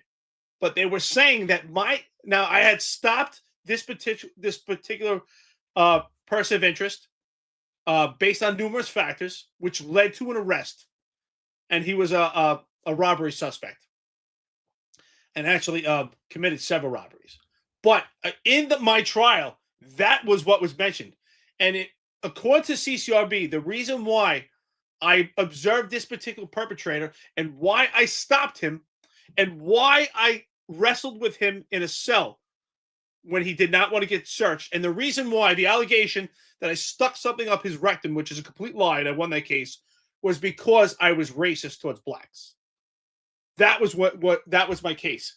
And at no point did I ever say anything or show any bias, but that was part of my case. So you're 100% right. And they said that I violated the law, and they said that I violated procedure. And that was what was determined to determine that I was a bigot. Copwatch Brooklyn says, does the department have any tests or questions in hiring practice to weed out potential racism in advance? Serious question. I'll give you a serious answer. So the psychology exam, which they ask you the same questions different ways numerous times. supposedly is there to start to weed out some type of biases. But I'm going to ask you a serious question back, because we're going through how we're proving racism, right? By the way, we're beating up CCRB, but the NYPD did this too, and they couldn't prove it either. And they couldn't come up with a form of investigation either to do this either. I know the LAPD conducts into this. I'm not happy with the answers I'm getting from them. You know what I mean? I think that it's a complete witch hunt, because honestly, what are the questions that should be asked to prove racism or bias? I got asked a question one time on social media. The guy said, "Oh, you never used a racial slur, John?" I know plenty of cops that use racial slurs. I have family that are cops. I'm like, yeah, I use racial slurs. I've used racial slurs my whole life. You know what? I grew up in the 90s era. I grew up going to clubs like Exit and Limelight, and my favorite room was the hip-hop room. I wasn't into the techno druggies, right? And so I would go to the hip-hop room, and I heard a lot of racial slurs, and I sung a lot of them, and I said a lot of them, and I got in a lot of fights when I was a kid, and people said slurs to me, and I sometimes said them back to them. You know what I mean? I was like, does that prove that I'm a racist? Doesn't. It doesn't. So what are you going to ask me? Oh, did you ever use a racial slur? Yeah. Who hasn't? Who hasn't? The person that lied. That's it. I never thought we'd have such a professional conversation with Cop Watch, but it just shows. That's why I always say opposition meets opportunity. And I think it's a great question. But I think no matter what, I don't think there's any test that could prove someone is racist. I think you just have to do your best to find people of good character. I think, honestly, I don't want to get a lot of hate for this. I think it's very rare to find someone that's actually just completely racist. I think that there might be people that have prejudices or certain biases, right? Or they have a certain feeling about certain situations, but to just be downright racist to the core, even if we look at a movie like American History X, right? Which is a great movie. That movie's, the premise is based on racism, right? But in that movie, Edward Norton, as a child, he was coached and taught to have a certain viewpoint. But even, while he's serving time in jail, he realized he wasn't as racist as he thought he was, right? His best friend in jail was a black kid, and the black kid was the one that protected him. But even though he had such a love for this kid, but he realized he really wasn't that racist to the core. So to find someone as racist and biased as they say, I'm sure there's people that do exist. But I do believe this, and John, I think you would agree, and our friends and listeners, we don't even need CCRB for that, because we will weed them out ourselves. We don't allow it. That's why I say the best, if forget internal affairs, forget CCRB, the best mechanism is the police department themselves. And when you have the overwhelming majority of good people, of good character, which is why you need the masculinity, when you start removing masculine men and women that have those masculine traits, that's where you have a problem, and allows the weaknesses to fester. Because good men and women like myself and John, Bobby Putney, all these people here that were former cops, and Marlon, the executive perspective, Sal, we're not going to allow that to ferment in the police department. We'll weed them out ourselves. That's the best mechanism right there. Yeah, I've said it before with racism. I really, and people beat me up about this all the time, but it's just how I feel about it. I don't even think racism is real. I think you have a group of ignorant people on every side that is like on every culture and every religion and every sex and every sexual preference that are completely ignorant, and they come off as racism because they group identify people. Oh, it's the Jews. Oh, it's the blacks. Oh, it's the Italians. And it's like, when they get out in the world and leave their little 4-block radius or wherever they grew up, or they leave West Virginia or wherever they grew up, they're like, oh, you're Jewish? Oh, you're Italian? Oh, you're black? And they're like, oh, this guy's not a bad guy. Oh, he doesn't hate me.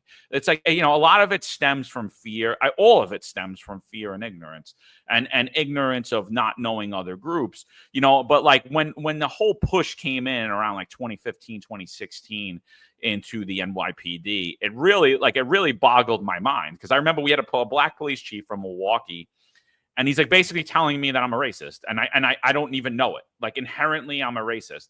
And I'm like, dude, I was like, if you want to push this nonsense in Milwaukee, or you want to push this in like Bumble, whatever, somewhere else in America, you could go push this. Look in this room right now, dude. Who's the evil white man, bro? Point them out. What are you kidding me? We're all poor kids who are working city jobs to come out to try to make our way into the middle class. You're sitting here accusing us of being racist. We work together. We live together. We marry together. We hang out together. We work together. My bosses are black. Like, what are you talking about, dude? What are you talking about? And he was just like, he didn't know what to say. And like at the end of the day, I made him look so stupid that at the end of the thing, me and him had like a long conversation, and he basically came out and he's like, yeah, it's going to be a great retirement job for me. I was like, oh yeah. So it's good. I was like, listen, as long as you can put your head on the pillow at night, yeah, you make $100,000 in retirement pushing garbage. Like you don't sit here and tell me I'm a racist, bro. Like you ain't, because and that was the thing. And I wrote like a whole essay after the training, and I'm sure it went in the shredder because I was expecting to get a lot of blowback from it, but it never did. Put on X. I would have, like knowing now, but I did sign. It was an anonymous thing, but I signed it. I put my tax and my shield and my name, and I signed it. I always say, and I basically said that, like, if you want me to accept, if you are trying to tell me to accept that I'm a racist without even knowing it, and I'm biased without even knowing it, you could tell me to accept and anything, and you could find me guilty of anything. I refuse. Consider me untrained. That I do not accept this training. I'm offended by this training. And I'm sure that went in the shredder because I was expecting that should have been an automatic EEO and IAB notification, right? Like whoever got that thing, but nothing ever came of it. And so I was like, I've been believing under the impression that this is pseudoscience for a long time. What's interesting about this also, right? Talk about this bias-based policing. I think this whole investigation and this unit itself is built on bias. And what I mean by that is, even if you want to admit it in the chat right now, our friends and listeners, listening to this bias-based policing unit for the Civilian Complaint Review Board, I think right now we can all assume that the premise is white police officers towards potential black and brown suspects. And that's why I asked, if you remember, during my testimony at the Civilian Complaint Review Board, the virtual monthly meeting, I had asked, are there any investigations up to date where the police officer is not white and the potential suspect is white? Are there police officers that have been investigated for bias that are black and brown and the suspect was white? If you remember, John, I didn't get an answer on that. He never answered that question. And I'm curious, are there black police officers being investigated for prejudice towards black and brown suspects? And I think this, if we just look at this unit, I think it's built on bias and prejudice because I believe, I don't have the data, but I would like to see the data, are a majority of the cases, and we can assume, white police officers towards black and brown suspects. I gotta say that there definitely is. I don't have the exact numbers, but there definitely is, because the other article I did, which was the first article that I did on X, when it was by like the racial breakup demographics, there are other groups in there that were substantiated for bias-based policing. So in 2024, 47.6% of the cases for bias-based policing were against male whites. There was 14.3% against male blacks. Female blacks were 3.2%. Asian males were 11.1%. Hispanic males were 20.6%. And female whites were 3.2%. So there's definitely a whole lot of mix in who's getting substantiated for bias-based policing. Obviously, the overwhelming majority affected party is male whites. The 2024 number stands out to me a lot because if you look at the 2024 numbers for who got the majority of CCRBs that year, it would be male Hispanics, not male white police officers. So, but yet the male whites still push the bias-based policing, the numbers ahead.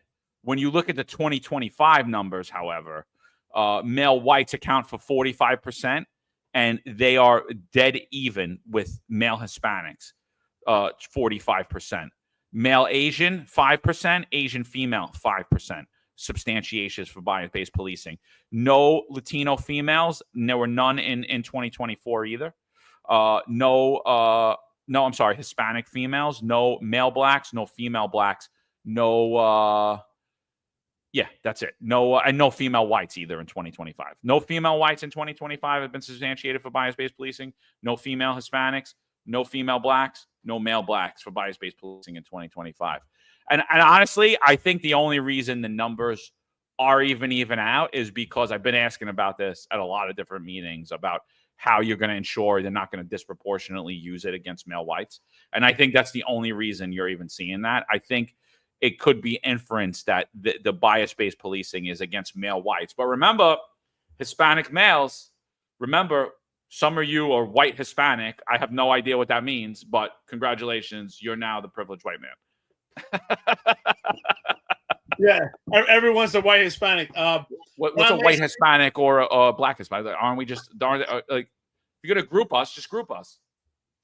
Some of us are privileged and some of us aren't. Like what? So you have oppressed Hispanics and you have privileged Hispanics. Got it. Check.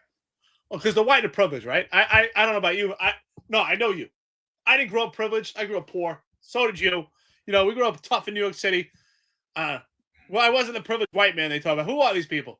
Because some of I tell you what, I served in the Marines. Some of the poorest, impoverished people I've ever met were white. I mean, I met some kids in the Marine Corps, white kids. They grew up and they had shirts that were put together by strings. They were so poor.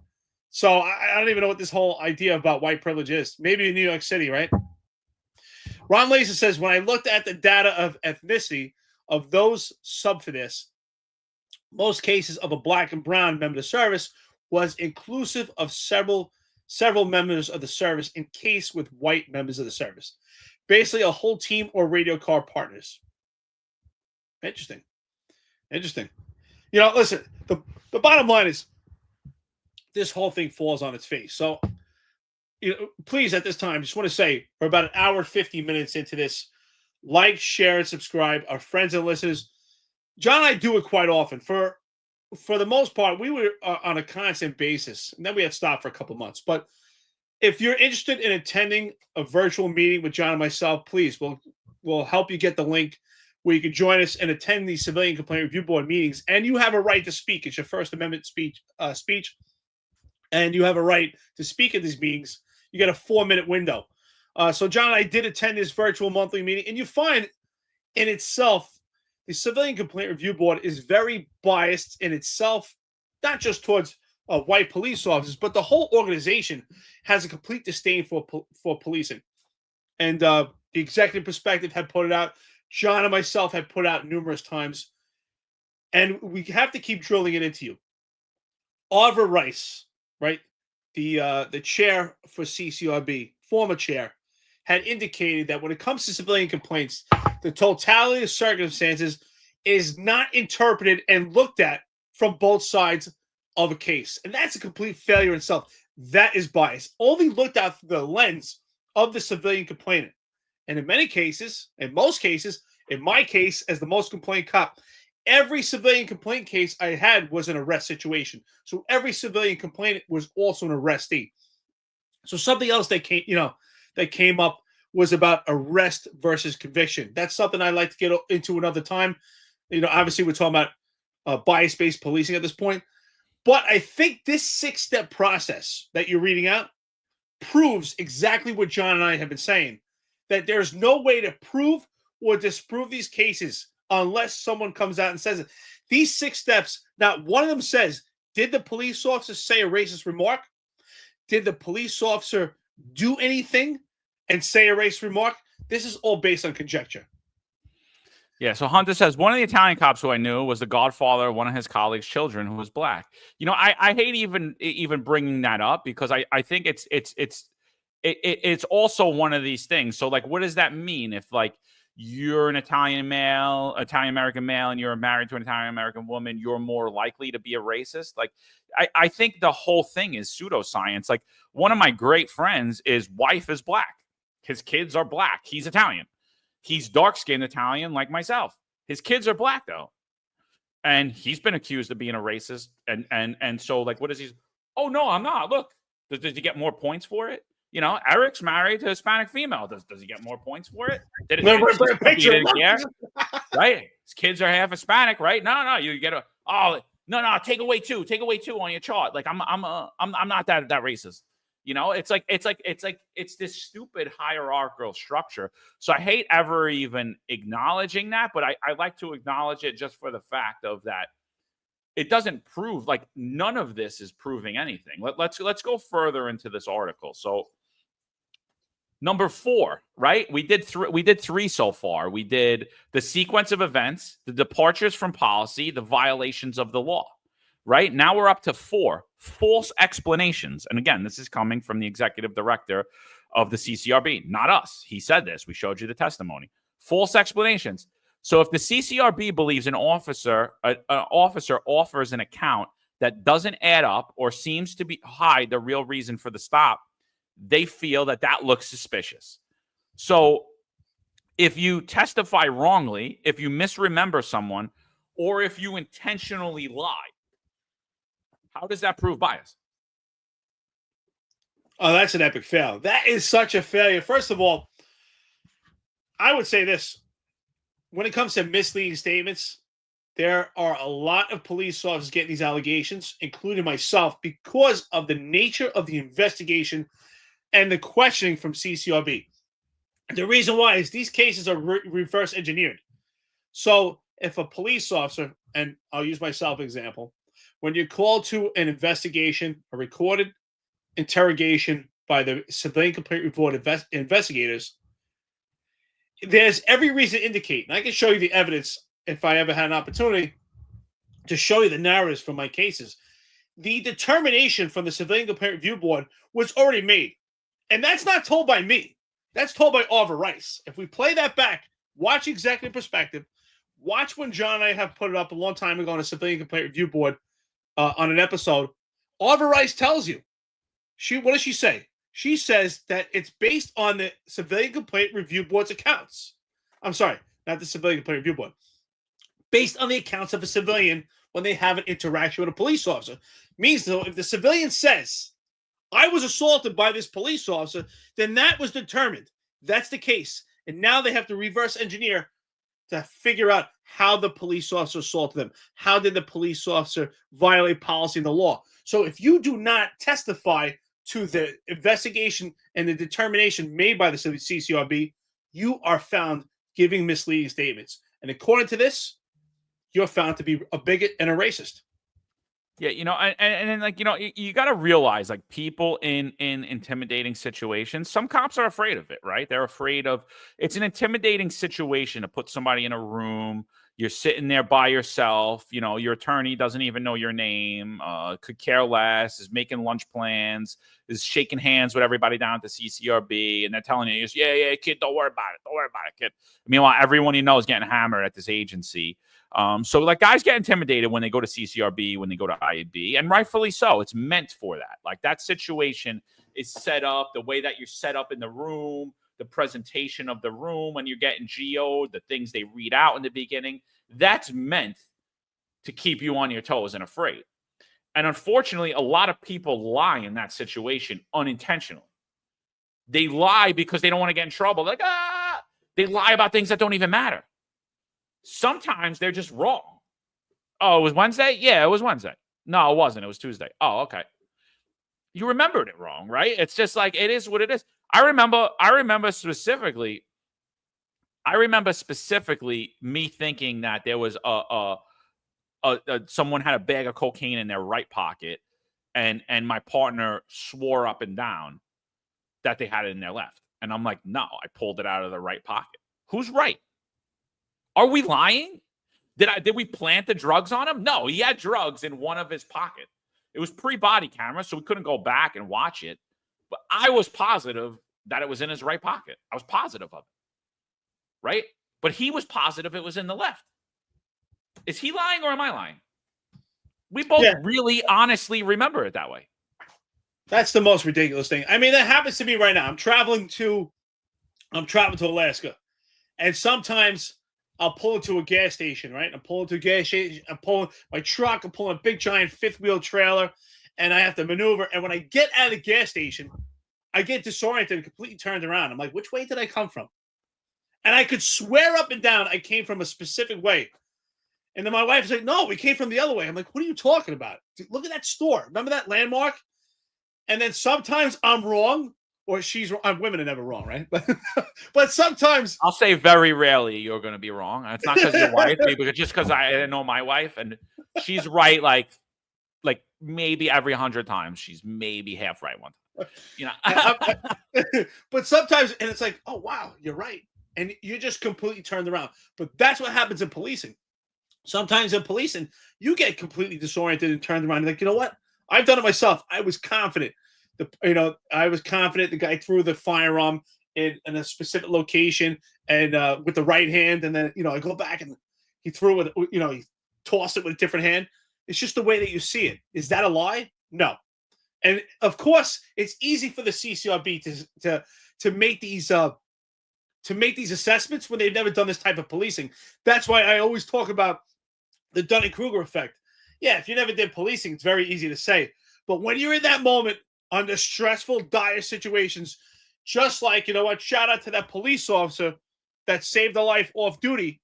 And I know we're going to go into that another day, but if anyone saw that, a police officer got involved in an incident off duty, it was a complete mess, but there's a lot of critique on it. But when you're in that situation, it never looks good. But if we watch it, I'm sure right now, we talked about the video. I'm sure right now we probably all saw it in different ways. So it's not a lie. It's your interpretations, the way you see your eyes play tricks on you. I mean, even after this podcast, our friends and listeners that watch it, right? They're probably going to remember certain things you said, certain things I said, depending on what they focus on, the time and their mindset at that time. It's not a lie. Yeah, I mean, I think it again, like a lie does not prove that you're biased or not biased. Joel Ramirez says white and black Hispanics are easy to explain. Please explain it. I'll read it out. I don't think so. And then why are Hispanics so privileged that they get two sets? Why do whites and blacks only get? Could we get a white and a black white? And could we get a black and a black white? And no, I don't think it's always explained. Please explain it for us. And Devil HFL says, playing devil's advocate, all the allegations against you are BS. I don't think anybody here is saying that. I think what we're saying is come up with an actual science to come behind this. And right now, everything that the CCRB has pushed forward, the four points so far, which are the sequence of events, departures from policy, violations of law, and false explanations, do not prove bias. And do you want to be held to that standard? Let's go to number 5, statistical patterns. Now, this one I could say, all right, we could maybe weigh this out. But what's the data that we're using? Have the unions agreed that this is data? Has the police commission agreed that this is data? Do statistical chief data scientists agree that we're using the proper data? So statistical patterns. So CCRB employs a chief data scientist. And so data matters to the CCRB. And if one officer stops disproportionately more people of a particular race or ethnicity or protected class than their colleagues do in the same area, the CCRB raises an eyebrow and says, hey, that could lead to bias. For example, and I don't know that these numbers are accurate, but the case that we broke into was that 86% of the people in the population in Jamaica, Queens were black, right? However, the officers that were being accused, that were accused and substantiated for bias-based policing, their stops compromised 96% black people. And because of that, they were saying, well, these people engaged in bias-based policing.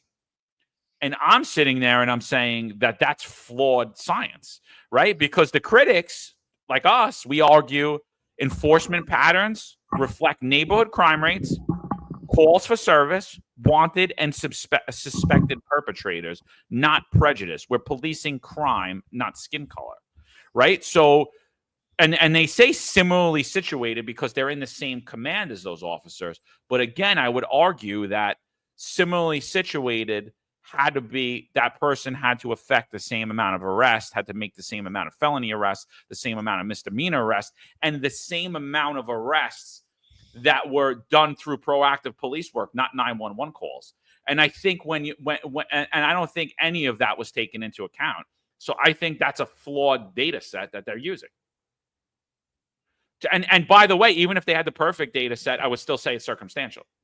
Even if I could agree with them on a data set and say, all right, this could potentially prove bias, right? Why are we only using that in black commands? Because if you use that data scientist and you go to the 1, 2, 3, guess what? You're going to find a whole lot of people guilty of being biased against male Italians. Well, there goes. Well, it's funny you talk about the evil Italians, right? And I was telling you, are the evil Italians the white man? Because according to Patrick Gordon, those that get promoted with those are the Italians. They're not necessarily the evil white man. They're their own race, apparently now. So, you know what's interesting about this is the keyword. Go back on what you just said. It goes back to what Jonathan Darr said. Jonathan Darr, by the way, is the executive director for the Civilian Complaint Review Board. Jonathan Darr said circumstantial. Yes, that is circumstantial. Could there be some evidence pointing in that direction? Yes, but again, it's circumstantial. And I think you need hard, proven evidence to paint someone as a bigot because it's so damaging. The allegation itself could misrepresent the character and the reputation of a police officer, not just in their career, but in life.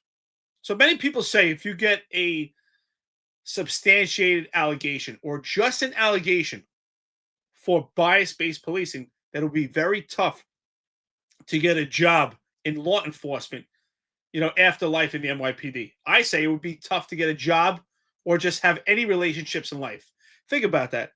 If you have a substantiated complaint or just an allegation as a bigot on your civilian complaint record, your 50A, which is public record, and you try to go into another profession outside the NYPD, well, they're going to scrub social media. They're going to scrub the internet to get information on you, and that's what's going to come up. No one is going to hire any organization, not just policing, someone that is painted as a racist or a bigot. If you're a single man and you're out in the dating world, or a single woman, no one is going to want to date you if they scrub the internet and see that you're a bigot or a racist. So this could hurt you in life. This cannot be based on circumstantial evidence. And this is not enough to determine a police officer is biased. Even if they were, you still need evidence. And I don't want to work with anyone that's biased or racist, and neither do you, John, and neither does anyone here. But I can tell you right now, the police department weeds out those people themselves. Luckily, fortunately, I've never worked with anyone that is racist. But again, it goes back to what I said. I believe this whole investigation, this whole unit is based on bias.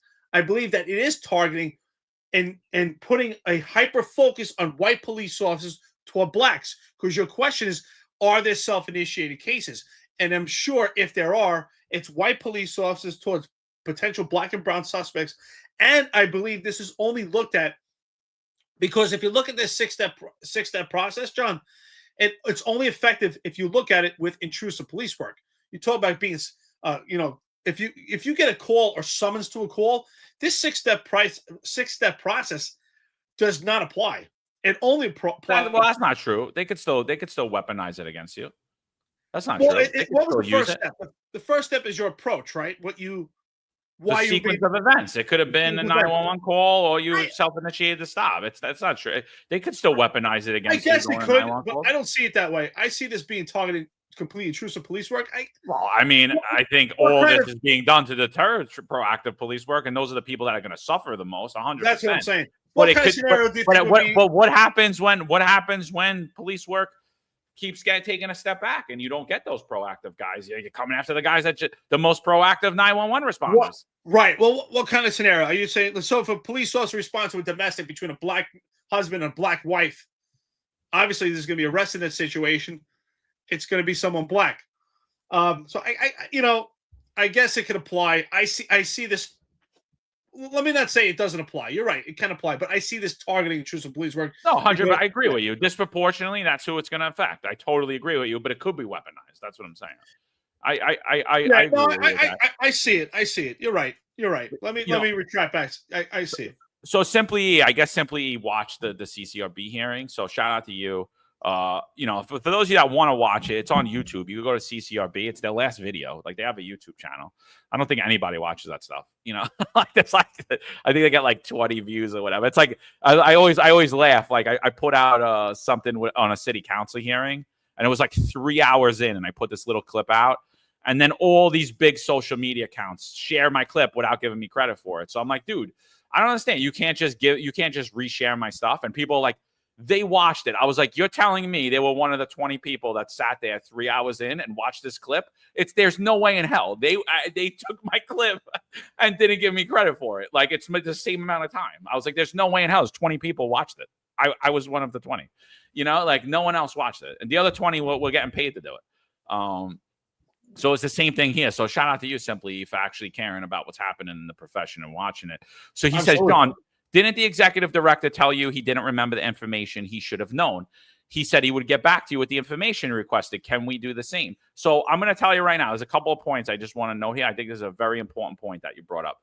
One, yes, you could do the same. And I highly recommend that you do that. And that's what most of the time when people get charged with lying at CCRB or IAB, they're trying to answer the question they don't know the answer to. They're not intentionally lying. They want to satisfy the investigator. Screw them. I don't know. I don't remember. Let me get back to you. Let me look my notes. I don't have it right here. Let me look at my notes. I remember specifically being on the stand about a DWI case, 911 call I got responded to. I got handed the collar right when I was a rookie. Nobody told me how to do it.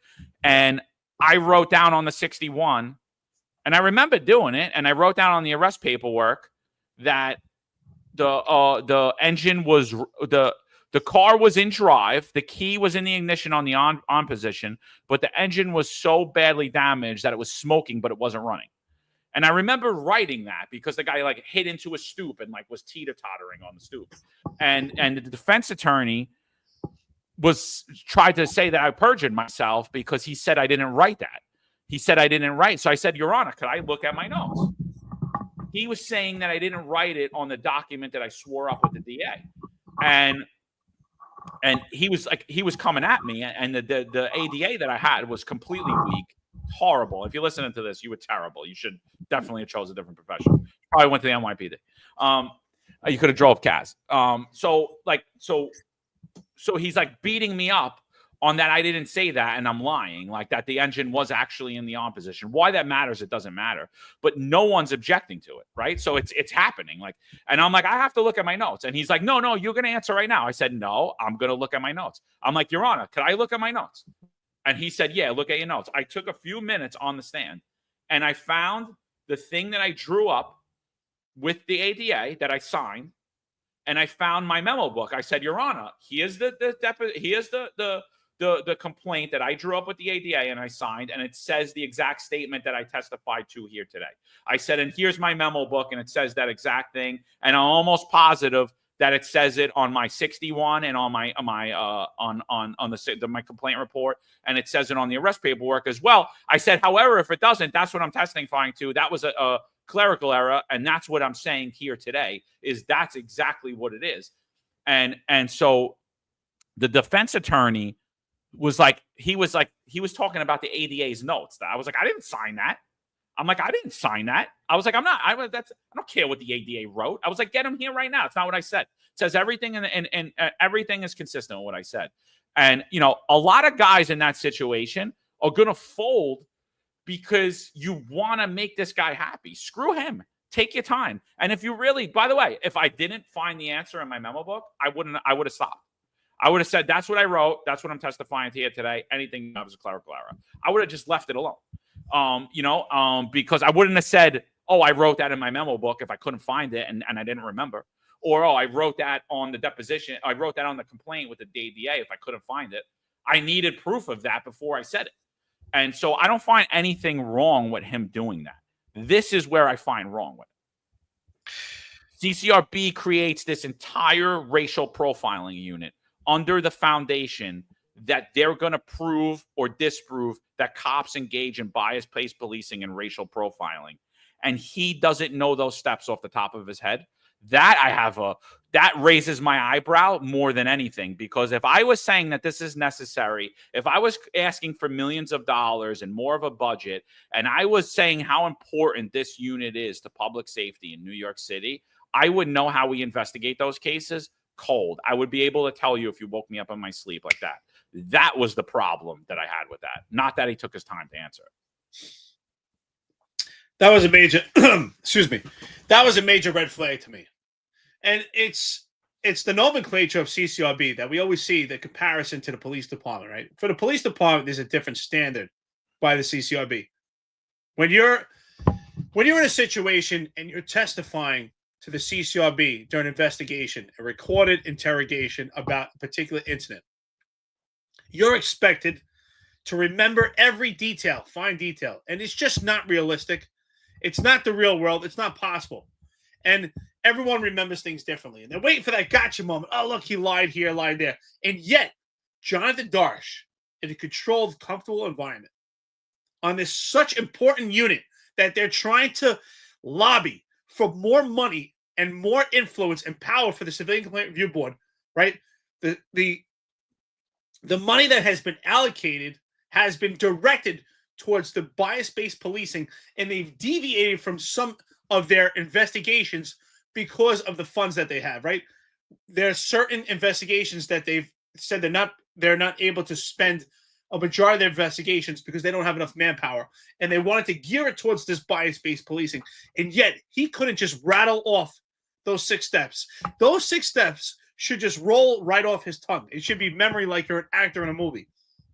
But yet, they expect the police officer to remember every detail, especially if you're an anti-crime. Well, there's no anti-crime now. If you're public safety, if you're a khaki pants, if you're doing intrusive police work, and you're constantly making arrests, how are you supposed to remember every detail? And that's why I say the standard is completely different. And yet, it's the Civilian Complaint Review Board that can make a determination that could potentially hinder your entire career on people that do not hold the same standard. And that's where I hold it's a major problem. It's a major red flag that those 6 steps did not just roll right off his tongue. It shows you that the CCRB is an organization that is inept and inadequate. They lobby for more money, more funding, but we see over the years, it's the manpower is terrible. Why do people not stay? Why do they constantly leave? It's not just the pay. It's obvious that there's a lot of faults going on in that organization because they don't hold on to people very long.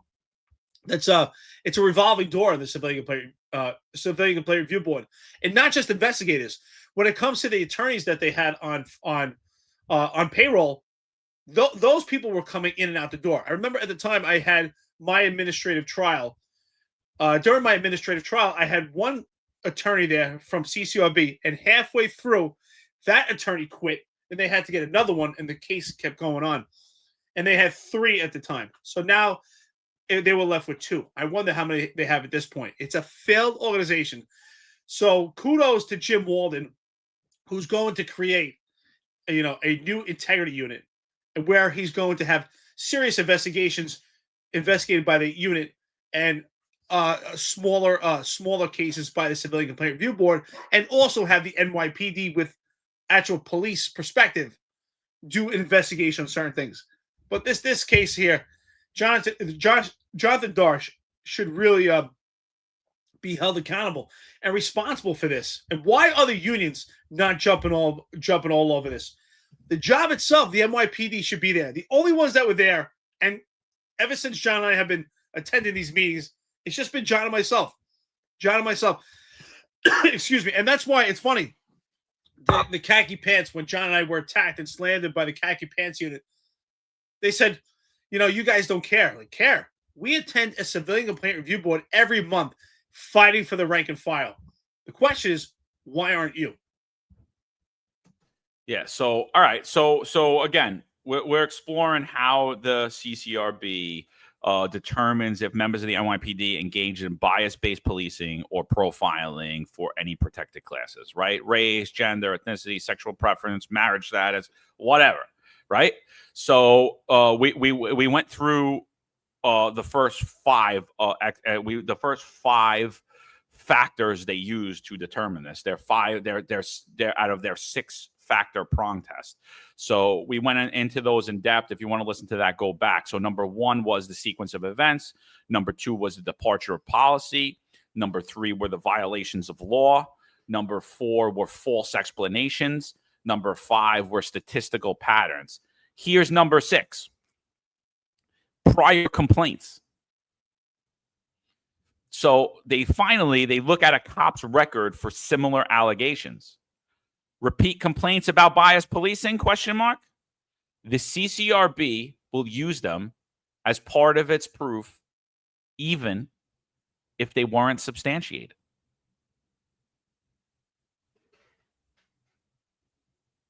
So think about that, right? So I've been saying for a long time, my argument about the Civilian Complaint Review Board has not been to eradicate it.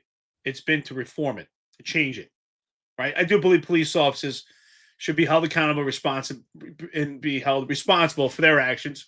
We have a lot of power, or I had, right, as a police officer, you have a lot of power to arrest people, and you could potentially take someone's life, right?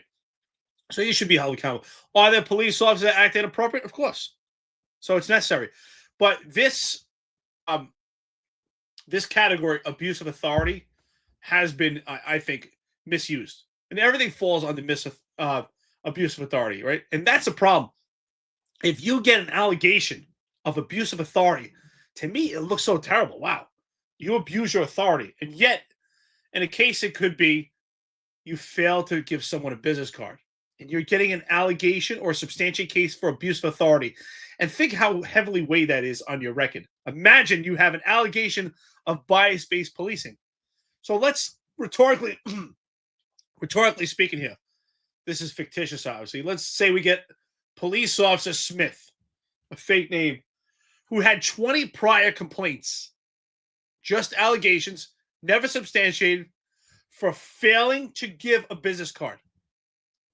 Based on this 6th step, that police officer, because of those complaints, could have enough circumstantial evidence to determine that police officer is racist. That's insane.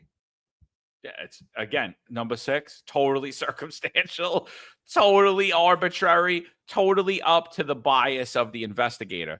Joel, you did a horrible job at telling me what a white Hispanic is versus a black Hispanic. He says Hispanic refers to an ethnicity, not a race. So why is it included in race data? Why are you so special? Then you're either white or you're black. That's it. You get lumped in with the rest of us then, bro. You know, like it makes no sense to me. It doesn't. Like I don't know how you're saying this makes sense. It doesn't. I get what you're saying, and I'll have to agree with you then. So then you're either white or black. You're not Hispanic. That's it. Welcome to the club. Are you privileged or are you oppressed? I don't know. Check your skin color. The best is I worked with this Puerto Rican guy. He had red hair. He had red hair and he couldn't go out in the sun for a second because he had pale white skin. And he was telling me how privilege depends on skin color. I was like, okay, then you're more privileged and I'm less privileged. He's like, yeah, but I'm Puerto Rican. I'm like, yeah, but you're white as snow and I'm not. Like, what are you talking about? You just said that it goes by skin color. You didn't say it has anything to do with ethnicity, you know? So that's the funniest thing. He was just staring at me, funny bastard. So if he's listening to this thing, we used to have some great arguments. You know what, John? So forget about it. This whole thing should not be, is it a white police officer? Is it a black suspect? It should be, is it a privileged police officer and a not privileged suspect? This changed the whole thing. Yeah, it's crazy. So this is how I concluded the article, right? You can check it out on X. It's under my X handle. I don't really even know how to find it. We're revamping our website as we speak. We're going to start to do more print media. So Right articles are going to be up on there. We're going to break a lot of news on there because, I think we're just sick of the mainstream media completely eating off of our Twitter and the show and really giving no credit to it. Like, I mean, some journalists, in fact, do, but a lot of them don't. And I think we're going to start to write our own articles, and we're going to publish them on our website and then across our social media sphere. So we're going to get to do that. But this is how I summed the whole 6-factor prong up. I said the bottom line, according to the CCRB, these 6 factors must be considered and weighed, but none of them is direct proof that an officer acted out of hate or prejudice. Their circumstantial evidence is best. And John Darsh testified to that, right? Is this real accountability, or is this just pseudoscience? For NYPD officers already facing scrutiny, one thing is for certain. Under this broad CCRB standard, virtually anything could be painted as profiling or bias-based policing. And while reformers call this a necessary tool for rooting out discrimination, critics say that treating routine errors, paperwork departures, or data anomalies as evidence of bias cheapens the definition of true discrimination and leaves even the most dedicated cops, especially male white officers, fearing they'll be unfairly labeled bigots. Dude, I gotta say, it was a great article. It's a great article. This whole thing falls on its face. It's built on circumstantial evidence that's built on scientific data that lacks science, and it lacks complete evidence. It's this whole thing is, what's funny? It's funny, right? Because police officers you learn in the academy, right? In police academy. It's something that the CCRB is aware of, right? When it comes to a case like People versus the Board, when it comes to intrusive police work, you're not supposed to act on a whim. But yet these 6 steps are based on a complete whim. And the whim is, oh yeah, he's privileged and the suspect is not. So that's why things should change from privileged to not privileged. Rob Lukesh, what's going on, brother? Great comment here. It says the officer's history becomes part of the level of suspicion, but a criminal's record is not introduced until found guilty. Goes back to what I was saying about the different standards. You know what's interesting about that also? I don't want to go down a different rabbit hole and take a long time, but I want to make mention to this, something I mentioned at the CCRB. I think this is important. So an officer's record, which is public, is based on allegations and also substantiations, right? And yet, when it comes to a criminal record, we're only allowed to look at convictions. And to me, that I always made that argument. That is completely inaccurate, and especially to police officers that do intrusive police work or specialized units. And let's use a specialized unit, for example. If a specialized unit has a warrant, let's say the warrant squad, and they're looking for a potential suspect, and the suspect has a warrant for his arrest. The suspect's been arrested 20 times for assaulting a police officer and has 0 convictions for it. Because there's a complete dichotomy between arrest and conviction. This person has not been convicted. We know how it plays out in the court system. That unit does not make their tactical approach based on the conviction rate. They make their tactical approach based on the arrest record. And in those arrests, it says the allegation was this, or the allegation could be this particular perpetrator has a history of trying to choke police officers. So they're going to make their tactical approach based on that arrest record. That was my argument to the CCRB. It's not fair that we look at just the police officer's record and not the criminal record. They only allow the conviction record. For instance, in my administrative trial, the perpetrator, who was the civilian complainant, was in Rikers, and because he was not found guilty of stabbing the correction officer and the robbery that he was there for, those 2 cases were not allowed to be mentioned during the trial. Yeah, and that's a great point. Like when we were talking about, like, one of the factors was the sequence of events. So think about that. You're in the warrant squad. You have a warrant for a guy who's been arrested numerous times with guns on him, or with legal firearms on him, for assault on a police officer. I'm doing a felony stop on him, right? I'm approaching him one when he's off guard, and I'm approaching him forcefully and right away, under the impression that I believe he's armed, regardless if he's been convicted or not. It's not my concern. I'm looking at the history of him, right? And so now the warrant squad jumps out on him, firearms open, hands in the air, let me see your hands. He has a felony warrant, totally justified to do according to a court of law, but according to the CCRB, oh, well, you approached him that heavily because he was black. And it's like, yeah, I don't think so, man. And so, like, the same standard that you're judging me by, I can't judge others by. And I'm doing it for safety reasons. I'm not labeling this guy anything. I just don't want to get shot in my face that night. You know what I mean? I'd like to see my kids later, and so, that's an important point. And just Cop Watch Brooklyn. So he makes even a better point here. And I totally agree with this point. He says the CCRB is really a dog with no teeth. They can only suggest. The bark is disciplinary action. NYPD still has the final say, yay and nay, the bite. So what's the point? And I think, so I'm going to agree with you here. And then, so my thing is this, right? I've shown over time, and Eric's shown over time of doing this podcast and being on social media, that the CCRB really is an incompetent agency. They're not like they don't conduct great investigations. Now, so a lot of times you have good cops being demonized for things they didn't do. And then you have bad cops being shielded by the upper echelon of the NYPD, and the CCRB doesn't do anything or say anything. So I totally agree with you. And that's why I think it's a waste of money. I really do. I think like when we look at this bias-based policing thing, when you really look at the investigation and you look at the racial profiling unit, if you read my article, I say, is this them just trying to justify their existence, to put life into the agency? And I say yes. And the way they're doing that is just tagging cops with ridiculous things. Oh, you're biased. Oh, you profiled. And it's like, dude, you didn't even prove it.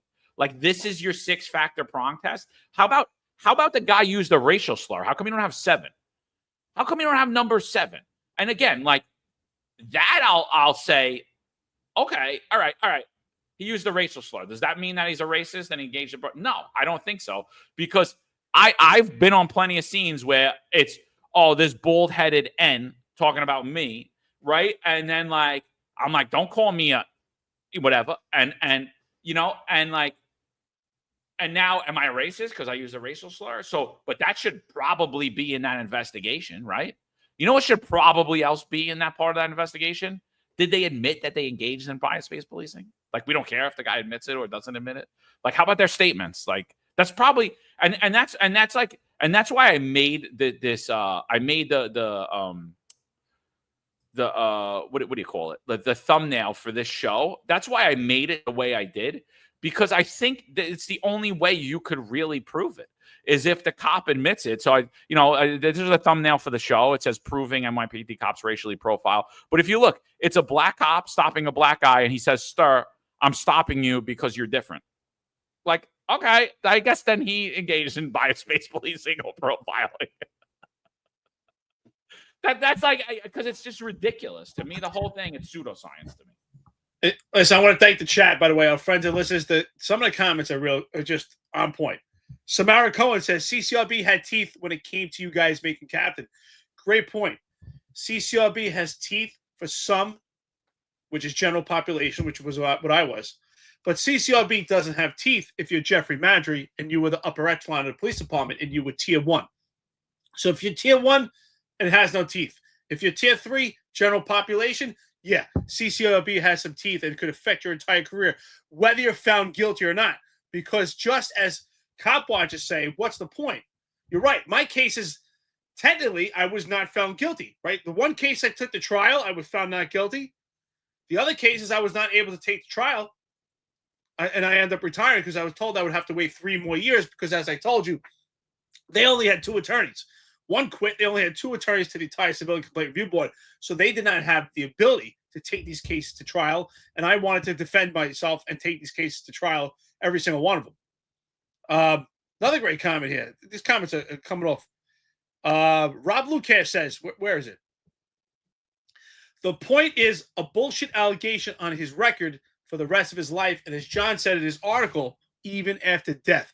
Yes, because if you're found guilty or not, that allegation is on your public record. And just as Ron Layson, thank you so much for defending me on the executive perspective, he spoke to Jim Walden about this. And this is what is so true.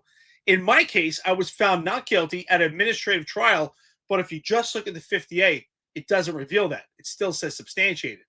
So to what Cop Watch Brooklyn was saying, I'm still found guilty by the CCRB. So I'm painted a certain way. It misrepresents my character and gives a reputation. It shows a representation, but I never had full due process to fight it. And whether you agree with it or not, we all deserve due process. And I never was afforded that due process. So it has a major effect. And that's why, you know what, Cop Watch or anyone here that's has a vested interest into CCRB, we should want to fix this because it should be transparent. It should be accurate. There shouldn't be all these questions like, well, they're found substantiated, but the police department still has to investigate it. We shouldn't have all these questions. It should be a Loctite system, and it's not. Yeah. By the way, I'm not picking on Joel. I love Joel. We're just having a conversation. I'm just pointing it out. It's like we lump everybody into these two races, and then Hispanics go into ethnicities. Why aren't we breaking down? If we want to really know statistical data, why are we not breaking everybody into ethnicities? I spoke about that numerous times. Like, where I would never check white. I would always put other, and I'd put Mediterranean. I just made up my own thing. And I would always do that in the job all the time. Because I'm like, it's, and I do it today. Like, I don't check white. I don't check the box white. I just don't, so I'm not picking on Joel at all. I love Joel. So, I just think it's just one of those things. It's like one of those things that stands out to me. And I'm like, what the hell is that? It doesn't make any sense to me, it still doesn't, by the way. But I get it. You can't argue it out in the chat. I get it. So we'll talk about it another day. Hit us up and we'll do that. So, So I know Sal Greco will be on tomorrow. I don't know who he's going to have on. I definitely think he's going to be discussing a video of an off-duty cop that just emerged, off-duty cop in transit.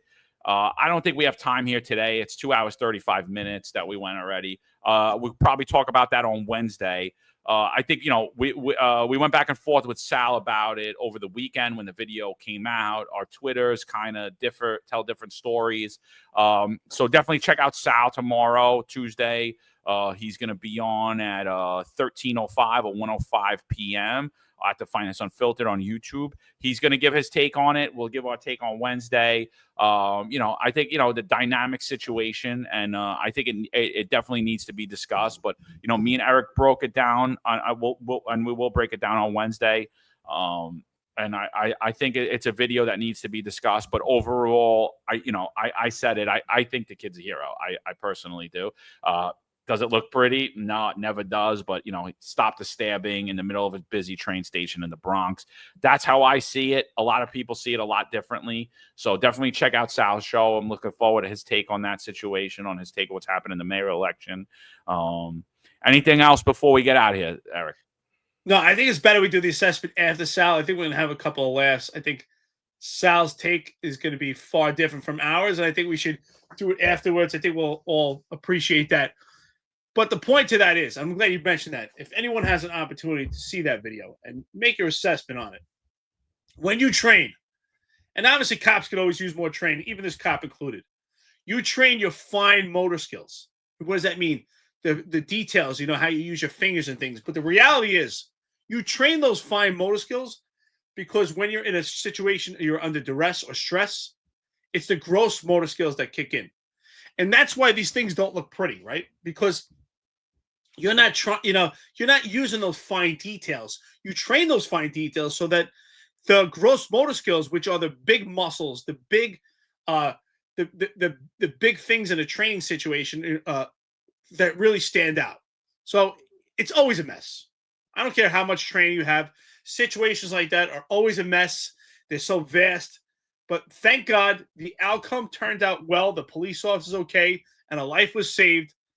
And, we can look at how should the police officer hold his firearm, where she stand. Those are all things for his benefit, for training. But the bottom line is, thank God it turned well.